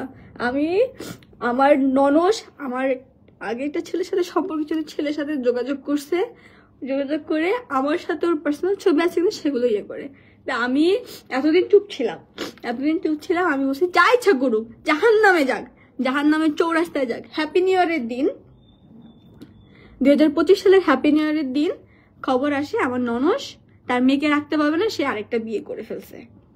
ওকে ফাইন, বিয়ে করছিস ভালো কথা। আমি যখন এটা শুনতে পাইছি যে ওনার মেয়েকে রাখতে পারবে না, আমি কি করছি, আমার ননসের ফার্স্ট হাজবেন্ড যে তাকে আমি ফোন দিছি। ফোন দেওয়ার বলছি দেখো কেউ রাখুক বা না রাখুক আমি আর আকিব রাখবো অয়ন্তীকে। তখন ও ফার্স্ট হাজবেন্ড রাজি হয় না, বসে আমার যতটুকু আছে আমি অতটুকু রাখবো, আমার আর কাউরে লাগবে না। তখন আমি অনেক কিছু বোঝানোর পর রাজি হয়। তো উনি জাপান থেকে আসে, মানে ওর ফার্স্ট হাজবেন্ড জাপান থাকে। তো উনি জাপান থেকে আসার পর ওনার সাথে প্রায় আমার অনেক রকমের কথা হয়েছে। হওয়ার পর ওনার কাছ থেকেও জানতে পারছে যে ওনার কাছেও আমার নামে নানান রকমের কথা বলছে। উনিও আমাকে বলতেছে যে তোমার সাথে কথা না বললে, তোমার সাথে না মিশলে আমি বুঝতামই না অ্যাকচুয়ালি তুমি মানুষটা কেমন। যাই হোক, তারপর যখন আমার বিয়ের প্রোগ্রাম হবে, আমার দেবরের বিয়ে গেছে, আমার ভাইনার বিয়ে গেছে, যাওয়ার পর আমার বিয়ের প্রিপারেশন চলছে। আমরা কক্সবাজারে গেছি আমার ইনলস ফ্যামিলির সাথে। আমি কিন্তু আমার যেই ফ্যামিলির সাথে গেছি সেটা হচ্ছে আমার হাজবেন্ডের দাদার বাড়ি ফ্যামিলি। আলহামদুলিল্লাহ তাদের সাথে যদি আমি ফার্স্ট থেকে থাকতাম অন্তত আমার এই লাইফ হইতো না, এই লাইফ আমি পাইতাম না, আমি আরো বেটার লাইফ পাইতাম। যাই হোক, আমি আগে থেকে যদি তাদের সাপোর্টটা পাইতাম তাহলে হয়তো যে আমরা যে ফ্ল্যাটগুলো ভয়ে বিক্রি করে দিছি সেগুলোও বিক্রি করা হইতো না, এখন আমি হ্যাপিলি লাইফ লিড করতে পারতাম। যাই হোক, মানে টুয়ারিস হিউম্যান, মানুষ মাত্রই ভুল হয়ে গেছে, ভয় এগুলো করছি। তা আমি হচ্ছে আকিব যখন বিক্রি করতে চাইছে যে বলতেছে যে ভয় পাই, আমি আকিবকে কিছু বলি নাই। তারা এটাও বলে যে আমি নাকি আকিবকে মানে বশ করে ফ্ল্যাটগুলো বিক্রি করে এখন টাকা আত্মসাৎ করতেছি। তবুও চুপ ছিলাম, ফাইন। এখন আমার বিয়ের প্রোগ্রাম ডেট পড়ছে 21 তারিখ হচ্ছে আমার হলুদ, 24 তারিখ হচ্ছে রিসেপশন, 20 তারিখ হচ্ছে মেহেন্দিটা ঘরোয়াভাবে আমি ছোটখাটো ভাবে একদম সিম্পলি করছি। করার পর হলুদের দিন হলুদের পরের দিন রিসেপশনের দিন হচ্ছে কি অয়ন্তী, তখন আমার ভাগ্নিকে আমি নিয়ে আসছি, আমার সাথেই থাকতেছে। আমি আমার নরসের মেয়েকে নিয়ে আসছি, ওকে আমার সাথে রাখতেছি। আমরা মোহাম্মদপুর থেকে বাসাবো শিফট হয়ে গেছি। তারপর এই মাসে আমি শিফট হয়েছি। তারপর হচ্ছে গিয়ে আমার ভাগ্নিকে আমি নিয়ে আসছি, কারণ আমার ভাগ্নি হচ্ছে গিয়ে মুগ্ধ আইডিয়ালে পড়ে, ওর সুবিধার্থে আমি এখানে আসছি। আমি কতটুকু স্যাক্রিফাইস, এত কিছুর পরও আমি স্যাক্রিফাইস করছি আমার অনসের মেয়ের জন্য। আমি বাসাবো চলে আসছি, চলে আসার পর ওরে আমি আমার যে আগের ফার্নিচার ছিল ওগুলো ওকে দিয়ে দিছি। আমি বলছি আমার কারো টাকা লাগবে না, আমার যা আছে আমি সেটা দিয়ে আমি ওকে মেয়ের মতো রাখবো। দাঁড়া, আমি তোমাকে সব, আমি জাস্ট ছোটখাটো আমি বলবো, আমি সবগুলো প্রমাণ আমি এক্ষুনি দিচ্ছি, তুমি একটু সবগুলো বের করো। তারপর হচ্ছে হলুদ গেল রিসেপশনের দিন সকালবেলা, 24 তারিখে সকালবেলা হচ্ছে আমার শাশুড়ি হচ্ছে মানে আমার ভাগ্নি হচ্ছে কোনো শপিং করে নাই। তো আমাকে বলতেছে পাপা তো আমাকে শপিং করে দিচ্ছে না, আমি কি পরবো? তোমার পাপা, তোমার মা যদি না দেয় তোমার মামি এখনো আছে, তোমার মামি করে দিবে। আমার মতো সেম জুতা, একটা ব্রাইডের যে জুতা হয় সেম জুতা আমি অয়েন থেকে কিনে দিছি। তা আমি যদি জুতা কিনে দিতে পারি তাহলে আমি কেন একটা জামা কিনে দিতে পারবো না? সকালবেলা রিসেপশনের দিন সকালবেলা আমি ঘুম থেকে উঠছি, উঠার পর নাচের জন্য প্র্যাকটিস করবো। রিসেপশনে নাচ উঠাবে, রিসেপশনে এন্ট্রি নাচ উঠাবে, সেগুলোর জন্য আমি নাচ বের করতেছি। করতে করতে আমি কি করছি, মানহার ফোন, আমার ফোন আর হচ্ছে অয়ন্তীর ফোনে আমি ওয়াশরুমে ঢুকি। মানে ওয়াশরুম করছি, আমি ওয়াশরুমে গেছি, যাওয়ার পর অয়ন্তীর নেট যখন আমি অন করি তখন সাথে সাথে অনেকগুলো মেসেজ আসে। মেসেজ আসলে ও তো অ্যান্ড্রয়েড চালায়, আমি যেহেতু আইফোন ইউজার, আমি হচ্ছে কি ওর অ্যান্ড্রয়েডটা আগের মানে একটু হ্যাং করে, তো আমার টাচ লেগে কি করছে, মার কনভারসেশন ঢুকে গেছে। ওর মার কর্মস্থানে ঢুকে দেখি আমাকে নিয়ে গসিপ, আমাকে দেখতে হলুদে আমি কি সাজছি, বস্তি। তারপর আমি এখন বস্তিদের সাথে গিয়ে মিশছি, মানে মাদুর ফ্যামিলি হচ্ছে কি বস্তি, ওরাও বস্তি আমিও বস্তি সাজছি, এগুলা লিখতেছে। আমি লিটারেলি শকড যে এগুলা কি। আমি নিজেকে কন্ট্রোল করে আমি আমার কিছু ক্লোজ ভাইয়া ভাবিকে এই স্ক্রিনশটগুলো পাঠাইছি, আর হচ্ছে কি মানহাকে দিছি, আর হচ্ছে কি জারাকে দিছি। যারা কি করছে আকিবকে দেখাইছে। আকিব দেখানোর পর আমি কি করছি, ফুল কেনার জন্য আমি আর স্বাধীন বের হয়েছি, আমার গাড়ি সাজাইতে হবে। তো আমি যখন বের হই আকিব মাঝখানে অয়ন্তীর সাথে কি করছে আমি জানি না। অয়ন্তী হচ্ছে গিয়ে আকিবকে না বলে বাসা থেকে বের হয়ে গেছে। বাসা থেকে বের হয়ে যাওয়ার পর আকিব আমাকে ফোন দিয়ে বলতেছে অয়ন্তী নাকি বাসা থেকে বের হয়ে গেছে ড্রেস আনার জন্য। আমি ওরে বললাম ড্রেস তো আমার কিনে দেওয়ার কথা। বলে ঠিক আছে, তোমার ড্রেস আনতে গেছে, ড্রেস আর কিনা লাগবে না, তুমি তাহলে ওইখান থেকে পার্লারে চলে যাও। আমি কি করলাম, পার্লারে চলে গেলাম। পার্লারে পৌঁছানোর, তেজগাঁও থেকে পার্লারে পৌঁছানোর আগ পর্যন্ত আমি গিয়ে বসছি, এমন টাইমে কল আসছে যে আকিবের মা ফোন দিয়েছে আকিবকে যে অয়ন্তীর যা আছে সব যেন আমরা পাঠাই দিই, মানে নানা রকম অয়ন্তী একটা জামা কিনে দিতে পারি না, হ্যাঁ না তেনা নানা রকমের কথা বলছে। তো আকিব নাকি অনেকগুলো কথা শুনাই দিছে যে আমার বোন নামে যদি তোরা এত কিছু বলতে পারোস তা আমি কি, আমার কি এত ঠেকা নাকি ওরে রাখার? ওর মাইয়ারে আমি রাখবো, ওর মা আবার আছে আমার বোরে নিয়ে উল্টাপাল্টা কথা বলবে, তা আমি কি রাখবো নাকি? আকিব আবার এগুলো বসে। তো ওই মুহূর্তে আমি ছিলাম না। তো আমি আমার রিসেপশন কমপ্লিট করি, তার মধ্যে শুনি যে আমার বাপ মাকে নাকি আমার শাশুড়ি কল দিয়ে অনেক গালিগালাজ করছে, অনেক রকমের কথা বলছে। আমার বাপ মার মন খারাপ, আমার বাপ মা আমাকে জানায়নি। ওকে, রিসেপশন শেষ, আমি একদম চুপচাপ বসে আছি, কোনো রকমের কথা নাই, চুপচাপ বসে আছি। অয়ন্তী কি করলো, চলে গেছে, চলে যাওয়ার পর খালি বলে কি ওর ড্রেসগুলো পাঠাই দিতাম। তো আকিব বলছে আমাকে এত ঠেকা নাকি, আমি নিয়ে আসছিলাম ড্রেস, যার যার ড্রেস সে নিয়ে যাবে, আমি কোনো লোক পাঠাতে পারবো না, কারো দিয়ে পাঠাতে পারবো না, আমি নিজেও গিয়ে দিয়ে আসতে পারবো না। তখন হচ্ছে গিয়ে আকিবের মা আমাকে ফোন দেয়। একদিন ফোন দেওয়ার পর আমি ফোন ধরি, ধরার পর আমাকে হচ্ছে গিয়ে উল্টাপাল্টা অনেক রকমের কথা বলে, আমাকে থ্রেট দেয়, আমাকে থানায় দিবে, আমাকে মামলায় দিবে, আমাকে মামলা করাবে। আকিবে নাকি উল্টাপাল্টা কথা বলছে। পর আকিব কি করছে, কয়েকটা বকাঝকা দিয়ে ফোন রেখে দিছে। ফোন রেখে দেওয়ার পর ওদের সাথে আমার আর যোগাযোগ নাই। অয়ন্তীর সাথে আমার অ্যাড ছিল, আমাকে আমার খেয়াল ছিল না ওকে ব্লক মারার। অয়ন্তী আমাকে বারবার মানে খোঁচা মারা কি করে পাঠায়, স্ন্যাপ পাঠায়। তারপর আমি ডিসিশন নিলাম যে আমি এগুলো এখন ফ্ল্যাশ করব। আমি আর পারতেছি না, আমি ফ্ল্যাশ করব। আমার বাপ মাকে অনেকদিন পর ফোন দিয়ে হ্যারেজ করে, আমার বাপ মা এগুলো কিছুই জানে না, আমার বাপ মা আজকে সবকিছু জানছে। আমি কি করলাম, টিকটকে হচ্ছে ক্যাপশন দেওয়া শুরু করলাম, ক্যাপশন লিখে তাদের স্টোরি লেখা শুরু করলাম, ওগুলো হচ্ছে ভাইরাল হওয়ার সাথে সাথে কি করলো, ওনারা আমাকে ট্রেড দিচ্ছে। আমি দেখাচ্ছি আমাকে কি কি ট্রেড দিচ্ছে। ফার্স্ট অফ অল হচ্ছে গিয়ে আমি রুমান্টি, মানে আমার ছোট খালা শাশুড়ির ট্রেডটা শোনাই, দাঁড়াও।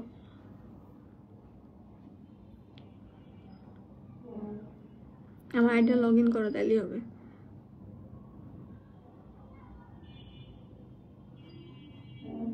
একটু ওয়েট, আমি দেখাচ্ছি সব প্রমাণ সহ।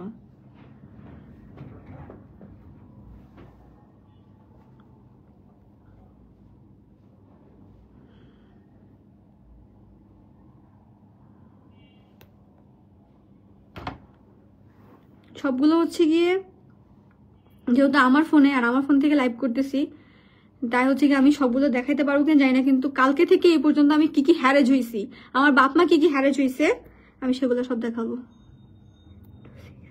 ওয়েট, আমি আমার আইডি লগ ইন করতেছি আকিবের ফোনে, দেখাচ্ছি। মানে সবগুলো হচ্ছে কি আমার ফোনে।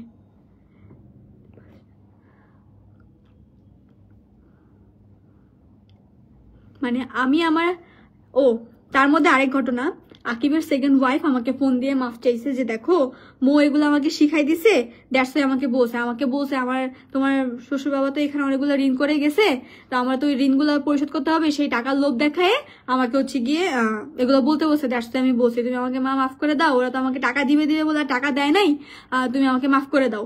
তা আমি বলছি যাদের জন্য এগুলো করছে তাদের কাছে যান। উনি আমাকে কালকেও ফোন দিছে, ফোন দিয়ে বলতেছে যে মা আকিবের শরীরটা একটু বান্ধায়ও, উনি আমার কাছে আসছিল, আয়শা লগ ইন হচ্ছে না, উনি আয়শা আমার কাছ থেকে 5,000 টাকা নিয়ে গেছে, আমি বাড়িওয়ালা থেকে 5,000 টাকা ধার এনে আমি হচ্ছে গিয়ে ওনাকে দিছি, ওনার হচ্ছে গিয়ে 3 রাস্তার মোড়ে তাবিজ গাড়ছে, খালি বলে তুমি নাকি ওনার ছেলে নিয়ে গেছো হ্যান ত্যান, তোমার নাকি বিয়েতে ওনাকে দাওয়াত দাও নাই। বিশ্বাস করেন আমার কাছে সমস্ত কিছু প্রমাণ আছে। আমি হলুদের দিন সবাই ম্যাজেন্টা কালার ড্রেস পরবে দেখে আমি ওনাকে ম্যাজেন্টা কালার ড্রেসের ছবি পাঠাইছি, বলছি মা আপনার কোনটা পছন্দ আমাকে বলেন। উনি বলছে যে না আমার একটা পছন্দ আছে, তুমি আকিবরে বলে টাকা পাঠাইতে। আমি বলছি কত টাকা লাগবে সেটা আমাকে জানান, উনি আমাকে জানায় নাই। উনি এরপর থেকে আমার ফোনই ধরে না। অয়ন থেকে দিয়ে আমার মনসের মেয়েকে দিয়ে ফোন ধরাইছি, আকিব ফোন দিছে, আমি ফোন দিছি, আমার মাকে দিয়ে ফোন দিয়েছি, কারো ফোন সে ধরে নাই, সে আসবে না, সে মাদবুর ফ্যামিলির এরকম জঘন্য ফ্যামিলির সামনে সে আসবে না, হ্যান না তেন না, কত কিছু বলছে আমাকে। আমি যদি এগুলা মাদবুর ফ্যামিলির কাছে জানাই, মাদবুর ফ্যামিলি ধুচ্চা বালাইবে। কিন্তু আমি কাউরে কিছু বলি নাই, আমি চাইছি এগুলো মিউচুয়াল হোক, আমি কিচ্ছু বলি নাই। আমার এখন ওই মহিলার কাছে যা বলে যে করে হোক আমার ছেলেকে আমি চাই, আমার ছেলেকে আমার ওই মানে আমাকে গালি মেরে বলে ওই মেয়ে নিয়ে গেছে, আমার এখন যেমনি হোক 5,000 টাকা আমারে দাও, আমি হচ্ছে গিয়ে তাবিজ হাবিজ করি। তারপর ওই যে ভাইয়ের বউ মানে আমার মামি, তারপর হচ্ছে গিয়ে আরেকটা আছে বড় খালার ছেলের বউ, মানে 2 বউ আর মামিও তো বউ, 3 বউরে পুরো মাইরা ফেলতেছে, পুরা মাইরা ফেলতেছে। এদের নামে হচ্ছে আমি সব রেকর্ড করে রাখছি, এদের নামে তাবিজ করছে। এখন ওই মহিলা আমাকে বলছে না, ওই মহিলা বলার পর আবার আমার শাশুড়ি কি করছে, আজকে আমার বাপ মারে ফোন দিয়ে গালিগালাজ করছে। গালিগালাজ করাতে আকিব কি করছে, ওর মারে ফোন দিছে। ফোন দেওয়ার পর আকিবের মা কি করছে, ওই মহিলারে আবার ফোন দিছে, ফোন দিয়ে থ্রেট দিতেছে, মানে গালিগালাজ করতেছে। ওই মহিলা আবার আমাকে ফোন দিয়ে বলছে দেখছো মা আমি তোমার কাছে সব সত্যি কথা বলে দিয়েছি দেখে এখন আমাকে গালিগালাজ করতেছে। এবার বুঝলো না কত খালি কথা বলবো, কি মামলা দিব, থানায় যাব, হ্যান করবো ত্যান করবো। আরে ভাই যা, যেতে খুশি যা, কোন নেতারে নিয়ে আসবি নেতা নিয়ে আয়, যা মন চায় তা কর, আমি তো এবার তোদের সব ফাঁস করতেছি।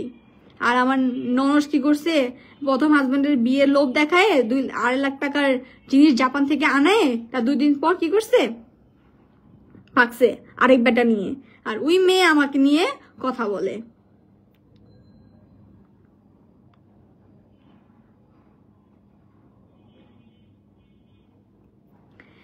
মেসেঞ্জারে লগ ইন করার পরেও হচ্ছে গিয়ে মানে আগের অ্যাক্সেসগুলো আসতেছে না। এখন আমি কেমনে দেখাবো ভয়েসটা, আমি কেমনে দেখাবো?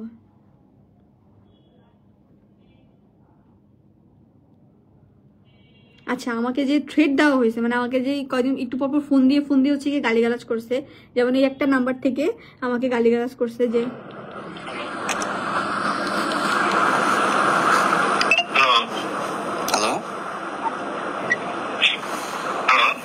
হ্যালো, হ্যাঁ কি খালি এরকম উল্টা পাল্টা ফোন দিত। তারপর হচ্ছে গিয়ে আরো আছে, হ্যালো, মানে এরকম অনেকগুলো নাম্বার থেকে ফোন আসছে। দেখেন এই যে এটা একটা আরেকটা নাম্বার কল আসছে, হ্যালো, কথা বলে না, খালি একটু পর ফোন দিয়ে আমাকে খুঁজে গালি মারতেছে। এবার শুনি না, জোরে কয়েকটু এখানে যে গালি মারতেছে, এবার শুনি না, জোরে কয়েকটু ফোন মানে গালি মেরে ফোন কেটে দিচ্ছিল বারবার। এটা হচ্ছে কি দুবাই নাম্বার থেকে ফোন আসছে। হ্যালো, কিছু বলে না। তারপর হচ্ছে গিয়ে আরো নাম্বার থেকে ফোন আসছে, যে নাম্বার থেকে ফোন আসছে সবগুলো হচ্ছে আমার ফোনে।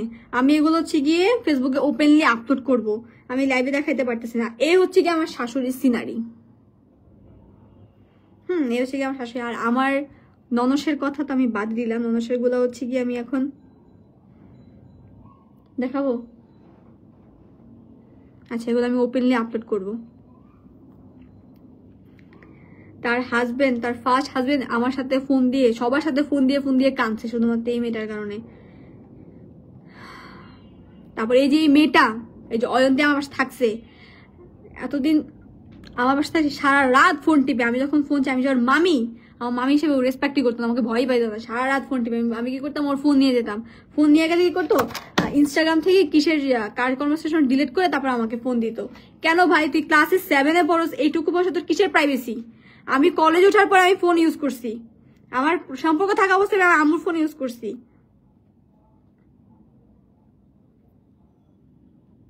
সানুরে বইলা দিও, সানুরে বইলা দিও আমি আসিবে আমার যে কোনো সময়, যে কোনো। কোনটা এটা? এগুলো হচ্ছে ফার্স্ট হাজবেন্ডের বয়স। ফার্স্ট হাজবেন্ডের কাছে আর অনেক কিছু আছে, এমনও সময় গেছে। অলরেডি তোমার ফোন দিয়ে আমাকে থ্রেট দেওয়া শুরু করছে, ঠিক আছে? বুঝছেন, মানে এখন ফার্স্ট হাজবেন্ডকেও থ্রেট দিচ্ছে। বলো শেষ কর, মানে আজকে সব মুখোশ খোলা দরকার। হ্যাঁ ভাইয়া, তুমি কারো ফোন রিসিভ করবে না, কারো ফোন রিসিভ করবে না। আর আমার ছোট খালা শাশুড়ি কি করছে জানেন? আমার ছোট খালা শাশুড়ি বিয়ের আগে বাচ্চা পয়দা করে ওই বাচ্চারে নিয়ে আরেকটা বিয়ে করছে, ওই ঘরে এখন আরেকটা বাচ্চা আছে, বুঝছেন? ওনার হচ্ছে এই কোয়ালিটির। আর আমার আরেকটা মেজো খালা শাশুড়ি আছে, ওনার হাজবেন্ড 5টা বিয়ে করছে। আর আমার বড় খালা শাশুড়ি, ওনার হাজবেন্ড তো মারাও গেছে।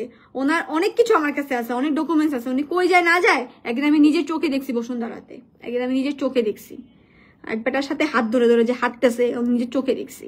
উনি এইটুকু বয়সে, ওনার হাজবেন্ড মারা গেছে 2 বছর হয়েছে, উনি চুলে স্ট্রেট করে। আর আমি যদি চুলে কালার করি, চুলে স্ট্রেট করে আমি যদি নাচি, তাহলে আমি হচ্ছে গিয়ে খারাপ, আমি খারাপ বউ। আমার বয়স হচ্ছে মাত্র 22 বছর, এখনই আমার বয়স হাজবেন্ডের সাথে ঘোরাফেরা। আমি যদি হাজবেন্ডের সাথে ঘুরতে যাই তাদের সমস্যা, আমি যদি আমার হাজবেন্ডের সাথে কোথাও কক্সবাজার যাই, সিলেট যাই বা কোথাও যাই তাদের সমস্যা। মানে আমি করতে পারবো না, তাদের হাজবেন্ড মরে গেছে তারা করতে পারবে, এবং তাদের হাজবেন্ডের সয় সম্পত্তি তারা দখল করে খাইতে পারবে। কিন্তু আমার হাজবেন্ডের যেগুলো আছে সেগুলো নিয়ে আমি বড়াই করতে পারবো না। বড়াই করতে গেলে কি আমি লোভী। আমি এখন অ্যাটেম্প নিচ্ছি দেখে আমাকে হচ্ছে বিভিন্ন জায়গা থেকে থ্রেট দেয়। আমার হচ্ছে গিয়ে খালা শাশুড়ি আমাকে বলে, তোর বউরে থামা, নাহলে কি আমার উদ্যোগ নেওয়াবি? আমি যদি উদ্যোগ নেই তো তুই আর তোর বউ টিকতে পারবি না। এগুলো বলে আমাকে এই যে কালকে থেকে হচ্ছে গিয়ে আমাকে থ্রেট দিচ্ছে। যখন দেখে আমাকে থ্রেট দেওয়ার কিছু হচ্ছে না, পরে কি করছে, আমার বাপের ফোন দিচ্ছে। আমার বাপের ফোন দিয়ে প্রথমে নর্মালি কথা বলছে, বলার পর আমি তো থামি নাই, আমি আমার বাপ মায়ের সবকিছু খুলে বলছি। বলার পর বলছে আমার কলিজার গায়ে হাত দিছে, আমার বাপ বলছে আমার কলিজার গায়ে হাত দিছে। এবার আমি দেখো কি করি। পরে হচ্ছে গিয়ে ইফতারের আম্মুরে কল দাও, তো আম্মু কল দিচ্ছে, আমার আম্মুরে কল দাও। পরে হচ্ছে আমার বাবারে নাকি ইচ্ছা মতো গালিগালাজ করছে। কেন কেন কেন এগুলো হচ্ছে আমি লাইভে জানিয়ে রাখলাম। আমি জানি আমার সাথে কিছু একটা হবে, আমাকে কিছু করতে পারবে না। আমি ওই জায়গায় পৌঁছায় গেছি, ওনারা কি করবে না করবে ওটুকু তার ধাপ পারে আমি চলে গেছি আরো উপরে। আমি অনেক বড় বড় মানুষের সাথে কথা বলে আজকে আমি লাইভে আসছি। আমি এতদিন নিজেকে কন্ট্রোল করছি, যে নিজের রেপুটেশন, নিজের হাজবেন্ডের পরিবারের রেপুটেশন সবকিছু চিন্তা করে হচ্ছে গিয়ে আমি চুপ ছিলাম। এখন আপাতত আমি আর চুপ নাই, আমি এখন সবকিছু বলছি। আমার আর আপাতত আর কিছু বলার নেই। আমি যা আছে এভিডেন্স আমি সবকিছু নিয়ে আমি ফেসবুকে ওপেনলি আপলোড করব। আপনারা সবাই হচ্ছে গিয়ে অন্তত আমার এই লাইভটা শেয়ার করে রাখবেন, যে একটা মেয়ে তার বিয়ের পর কত কিছু সহ্য করে। আমি বাধ্য হয়ে, আমার সবকিছু প্রমাণ আছে, কিন্তু সবগুলো হচ্ছে আমার ফোনে, দ্যাটস আমি দেখাইতে পারতেছি না। কিন্তু আমি এগুলো হচ্ছে গিয়ে আমি মানে ফেসবুকে ওপেনলি আপলোড করবো, যেহেতু আমি লাইভে দেখাইতে পারতেছি না। আমি যদি বাই এনি চান্স আকিবের ফোনে আমার আইডি লগ ইন করার পর আমি লাইভ হই, অবশ্যই লাইভটা দেখবেন, আমি সেই লাইভে সব প্রমাণ সহ দেখাবো। কি আমি সবার ব্যাপারে সবকিছু জানা শেষ।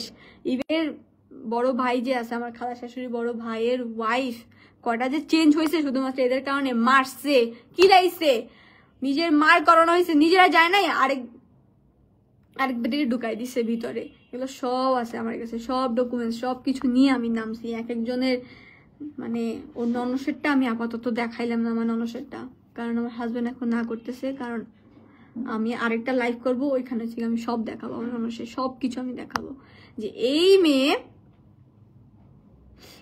মেয়ে আমার চরিত্র নিয়ে কথা বলে, আমার চরিত্র নিয়ে কথা বলে,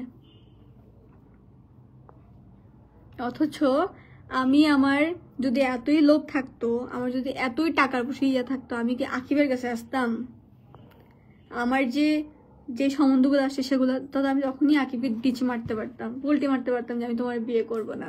আকিবের থেকে বড় বড় লোকের আসছে আমাকে সম্বন্ধে, তখনই তো যেতে পারতাম। আমার বাপের কিছু নাই, খালি এগুলো। আমি বলছি আমার কি দরকার, যৌতুক লাগবে, কি লাগবে বলেন, কিছুই বলতো না। তাহলে কি, আমি যথেষ্ট চেষ্টা করছি, আমি আর পারি নাই। আমি সবকিছু বন্ধ করে চুপচাপ এতদিন থাকছি, এখন আমার বাপমার উপর আসছে দেখে আমি এখন বাধ্য হয়ে মুখ চুটাইছি। আমার রিসেপশনের দিন আমি নিজে মেকআপ নষ্ট করে ফেলছি কাঁদতে করতে, সেই মেকআপ উঠায় আমাকে আবার মেকআপ করাইছে। আমি সেদিন সারাদিন না খাওয়া ছিলাম। আমার আকিবের দাদার বাড়ির ফ্যামিলির সবাই আমাকে সাপোর্ট দেওয়াতে আমি রিসেপশনটা কমপ্লিট করতে পারছি। তাহলে ওই দিন আমার কি হইতো আমি নিজেও জানি না। আমার উপর দিয়ে কি কি যাইতেছে সেগুলো মাত্র আমি জানি। শুধুমাত্র আমার হাজবেন্ডের কারণে আমি টিক্কা আছি, আমার হাজবেন্ডের ভালোবাসার কারণে। আমার হাজবেন্ড আমাকে যত্ন করতেছে, আমার হাজবেন্ড আমাকে টিকায় রাখছে দেখে আমি এই পর্যন্ত আসি। তা না হলে কি যে হইতো। খালি ভাই, আমি কখনোই চাইবো না আমি যতই খারাপ ননদ হই, খারাপ ননদ হোক, আমারও একটা ভাই আছে, আমি যদি আমার ভাইয়ের শত্রু হয়ে থাকি, আমি কখনোই চাইবো না আমার ভাইয়ের সংসার নষ্ট হোক। আমি কখনোই আমার ভাইকে ব্ল্যাক ম্যাজিক করবো না। আর আমার মা বাবার সাথে আমি অনেক খারাপ আচরণ করি। আমার মাকে আমি আমার মা যদি আমার কথা না শুনে, আমি যেমন আমার মা আমাকে বকে, আমিও মার সাথে মাঝে মাঝে চিল্লায় উঠি। আমার মা কিন্তু চাইলে পারে আমাকে তাবিজ করতে। আর আমার মা যদি এতই লোভী থাকতো, তাহলে আরো আগে আমার জামাইরে আমার তাবিজ করে ফ্ল্যাট ওনাদের নামে লেখা নিত, ফ্ল্যাট আমার নামে লেখা নিত, টাকা যত কিছু আছে সব আমার নামে আমার ব্যাংকে রাখতো। আমারও নিজস্ব অ্যাকাউন্ট আছে, আমার অ্যাকাউন্টে আমি টাকা রাখি নাই। আকিবের গুলো আকিবের কাছে, আমারগুলো আমার কাছে। আমার যদি এতই লোভ থাকতাম এগুলো আরো আগে করতাম, আমি করি নাই। কিন্তু দিনের পর দিন আমি, আমার বাপ মা, আমার ভাই, এগুলোর নিচে দায়ী থাকতে থাকতে আমি শেষ। শুধুমাত্র এই কয়টা পার্সেন্ট, এই 6% জন্য। আমার 3 খালা শাশুড়ি আর হচ্ছে গিয়ে আমার শাশুড়ি, আমার ননস, এই 5টা মানুষের জন্য আমি আজকে আমার জীবন শেষ। তাদের সাথে আমি ভালো বিহেভ করতে করতে আমি ক্লান্ত, আমি আর পারতেছি না। আমি খালি আফসোস করি। আকিবকে আমি বলি যে তুমি কেন আমাকে বিয়ের পর তোমার দাদার ফ্যামিলির সাথে অ্যাডজাস্ট করাও নাই। যদি তাদের সাথে আমি অ্যাডজাস্ট করতে পারতাম, আজকে হচ্ছে কি আমি এই মুসাদ থাকতাম না, আমি আরো ভালো থাকতাম। আমি একবার, সবাই দেখে একবার আমি অনেক মোটা হয়ে যাই, একবার শুকায় যাই। আমি যখনই সুস্থ হই তখন হচ্ছে গিয়ে কি আমার একটার পর একটা রোগ বালাই হয়, একটার পর একটা হচ্ছে গিয়ে মানে আমি আমার হাজবেন্ডের গায়ে যখন দেখি লাঠির বাইরানির দাগ, আমার গায়ে যখন দেখি হুটহাট গার মারা গেছে কদিন আগেও, দেখেন আমি এগুলো লাল হয়ে আছে। আমি এগুলো আমার সাথে কি যে হয়। আমার বাসায়, আমি নতুন বাসা নিছি, ওই বাসা আমি তাবিজ পাই। কোত্থেকে আসবে? আমার বাসা তো কেউ আসে না, কোত্থেকে আসবে এগুলা? দিনের পর দিন আমাকে কালকে থেকে আমাকে থানা মামলার ভয় দেখাইতেছে। কালকে থেকে আমাকে এই পর্যন্ত বিভিন্ন নাম্বার থেকে ফোন দিয়ে গালিগালা শুনতেছে। আমি তো সবগুলো এভিডেন্স রাখতেছি, আমি দে আমারে গালি দে। টিকটকে আমার নামে ফেক অ্যাকাউন্ট করছে, 12 বেটার বউ মুসু, এরকম ক্যাপশন দিয়ে তারা আমাকে কমেন্ট করে। আমি হচ্ছে গিয়ে মানে আমি কি যেন বলে, মানে আমার খারাপ ছবি কেন আপলোড দেই না, তারা মারবে, মানে এরকম ক্যাপশন মানে কমেন্ট করতেছে আমাকে। আমি আর কি বলবো, আমি তো আর থামতেছি না। যতটুকু বলার আজকে আমি বলছি। আমি জানি আমার কেউ ক্ষতি করতে পারবে না। বাই এনি চান্স যদি করেও ফেলে, করুক, সমস্যা নেই। কিন্তু সবাই হচ্ছে গিয়ে আমার হাজবেন্ডের জন্য দোয়া করবেন, কারণ ও ছোটকাল থেকে আমি আমার বাপ মার আদরে বড় হয়েছি। আমি জানি বাপ মার আদর কি, ও এখনো জানে না যে বাপ মার আদরটা কি। আমি সবসময় আমার বাবা মাকে বলতাম যে আকিবকে তোমরা মানে একটা সন্তানের চোখে দেখবা, কিন্তু কখনো খুইলা বলার সাহস পাইতাম না যে বাবা আম্মু আকিব এগুলা এরকম সহ্য করে আসছে, এগুলো পায় নাই। আমার বাবা মা ও যখন বাসায় যায়, আমার মা ওর লোকমা তুলে খাওয়ায় দেয়। আমি আমার শাশুড়ির কাছ থেকে লোকমা তুলে খাওয়ার যোগ্যতাও রাখি না। তার অনেক বড় লোক মানুষ তো, আমি তো রাস্তার ফুটপাথ থেকে টোকাই আনছে আমার বাপ মা দিন আনে দিন খায়। কিন্তু আমরা সর্বশেষে একজন কি জানেন, সৎ মানুষ, সততা নিয়ে আমার সামনে দাঁড়াই। কখনো মানুষের ক্ষতি করি না, কখনো মানুষের হক মেরে খাই না। আমি যদি আমার পরিচয় সম্পর্কে বলি, আমি চাইলে আর আগে বলতে পারতাম, কিন্তু আমি বলার প্রয়োজন মনে করি নাই। আমি মনে করি আমার বিয়ে হয়ে গেছে, আমার স্বামীর পরিবার আর আমার স্বামী সবকিছু। আমার বাপ মার কি আছে, আমার বাপ মার, আমার ভাই বোনের ব্যাকগ্রাউন্ড কি, আমার এক একটা ভাই কি, এক একটা চাচারা কি, ফুপারা কি, আমি যদি এগুলো বলি তাদের কাছে এরা হেরে যাবে। কিন্তু আমি বলি না, আমি চুপচাপ খালি মনে করি আমার স্বামীর যা আছে, আমার স্বামীর পরিবারে যা আছে, এখন সবকিছু আমার, এগুলো নিয়ে আমার বাঁচতে হবে। কিন্তু তারা দিনের পর দিন আমাকে এগুলাই বলে বলে আমাকে ছোট করে। আমি লজ্জা মানে আসে না যে আকিবকে এলাকার জন্ম, যেমন আমি আমার এলাকায় গেলে সবাই আমাকে খুব আকিব মুসাতের হাজবেন্ড একটা যে দাম, আমি এলাকায় গেলে দামটা পাই না। আমি আগে বুঝতাম না, ভাবতাম যে হয়তো আমাকে কেউ চিনে না, কিন্তু এখন বুঝি যে ওনারা তো আমাকে ছোট বানায় রাখছে। এখন আমি কজনের কাছে যা বলবো যে দেখেন আমার সাথে মিশেন, আমার মিশে আমাকে জানেন যে আমি কেমন। আমি আর কজনের কাছে, আমি কয়জনকে চিনি, যারা আমাকে চিনতে পারছে তারা এখন আমাকে সাপোর্ট করে, তারা আমাকে সান্ত্বনা দেয়, বলে আপসেট হয়েও না। কিন্তু হইতে তো চাই না, কিন্তু মেন্টালি প্রেশার চলে আসে। আজকে আমি বাধ্য হয়ে, আমি চাইলে আরো আগেই বলতে পারতাম, কিন্তু বলি নাই। আমি চিন্তা করতাম যে আমার স্বামীর রেপুটেশন যাবে, আমার স্বামীর ফ্যামিলি নিয়ে কথা বলবো, আমার স্বামীকে নিয়ে সবই চিন্তা করতাম। কিন্তু আমি এখন আর পারতেছি না দেখে আমি বাধ্য হয়ে আমি বলছি। সবাই আমাকে দেখে আমি খুব ভালো একটা লাইফ লিড করতেছি, সবকিছু ক্রেডিট গোস শুধুমাত্র আমার হাজব্যান্ড। আমার যখন মন খারাপ থাকে, যেমন আমি 4টা দিন যাবত এগুলো সাফার করতেছি দেখে আজকে আমাকে নিয়ে বের হয়েছে যে বাইরে আমাকে নিয়ে ইফতার করবে। ও তো আমার জন্যই করে, একটা হাজব্যান্ড তার ওয়াইফের জন্যই করবে, একটা ওয়াইফও তার হাজব্যান্ডের জন্যই করবে। এগুলো তাদের সহ্য হয় না, খালি বলে এই যে এগুলো করতেছে মানে কি আমি আমার জামাইরে বশ করে ফেলছি। আরে ইসলামিকে তো আসি যে স্বামী হাজবেন্ডের জন্য স্যাক্রিফাইস করবে, স্ত্রী হাজবেন্ডের জন্য স্যাক্রিফাইস করবে। তাহলে কেন আমার সাথে কেন এগুলো হয় না? দিনের পর দিন খালি ফোন আসে, এই যে একটু বড় ফোন আসছে, ট্রেড আসতেছে, এখন কি বলবো, কিছু বলার নেই। আমি সবকিছু এভিডেন্স রাখতেছি, আমি আরেকটা লাইভ করব, সেই লাইভে আমি সব প্রমাণ দেখাবো। আজকের জন্য এইটুকুই। আমার জন্য সবাই দোয়া রাখবেন যেন আমি অন্তত মেন্টালি ঠিক থাকতে পারি, আমি যেন সকল প্রকার এভিডেন্স নিয়ে আসতে পারি। আমি যেভাবে সাহস নিয়ে দাঁড়াইছি সেই সাহস নিয়ে যেন আমি আসতে পারি আবার। সবাই জাস্ট আমার জন্য দোয়া করবা। আর আমার হাজবেন্ড, আমি এখনো বলবো আমার হাজবেন্ড হচ্ছে বেস্ট একটা হাজবেন্ড। আমার হাজবেন্ডের দাদির বাড়ির ফ্যামিলি একটা বেস্ট একটা ফ্যামিলি।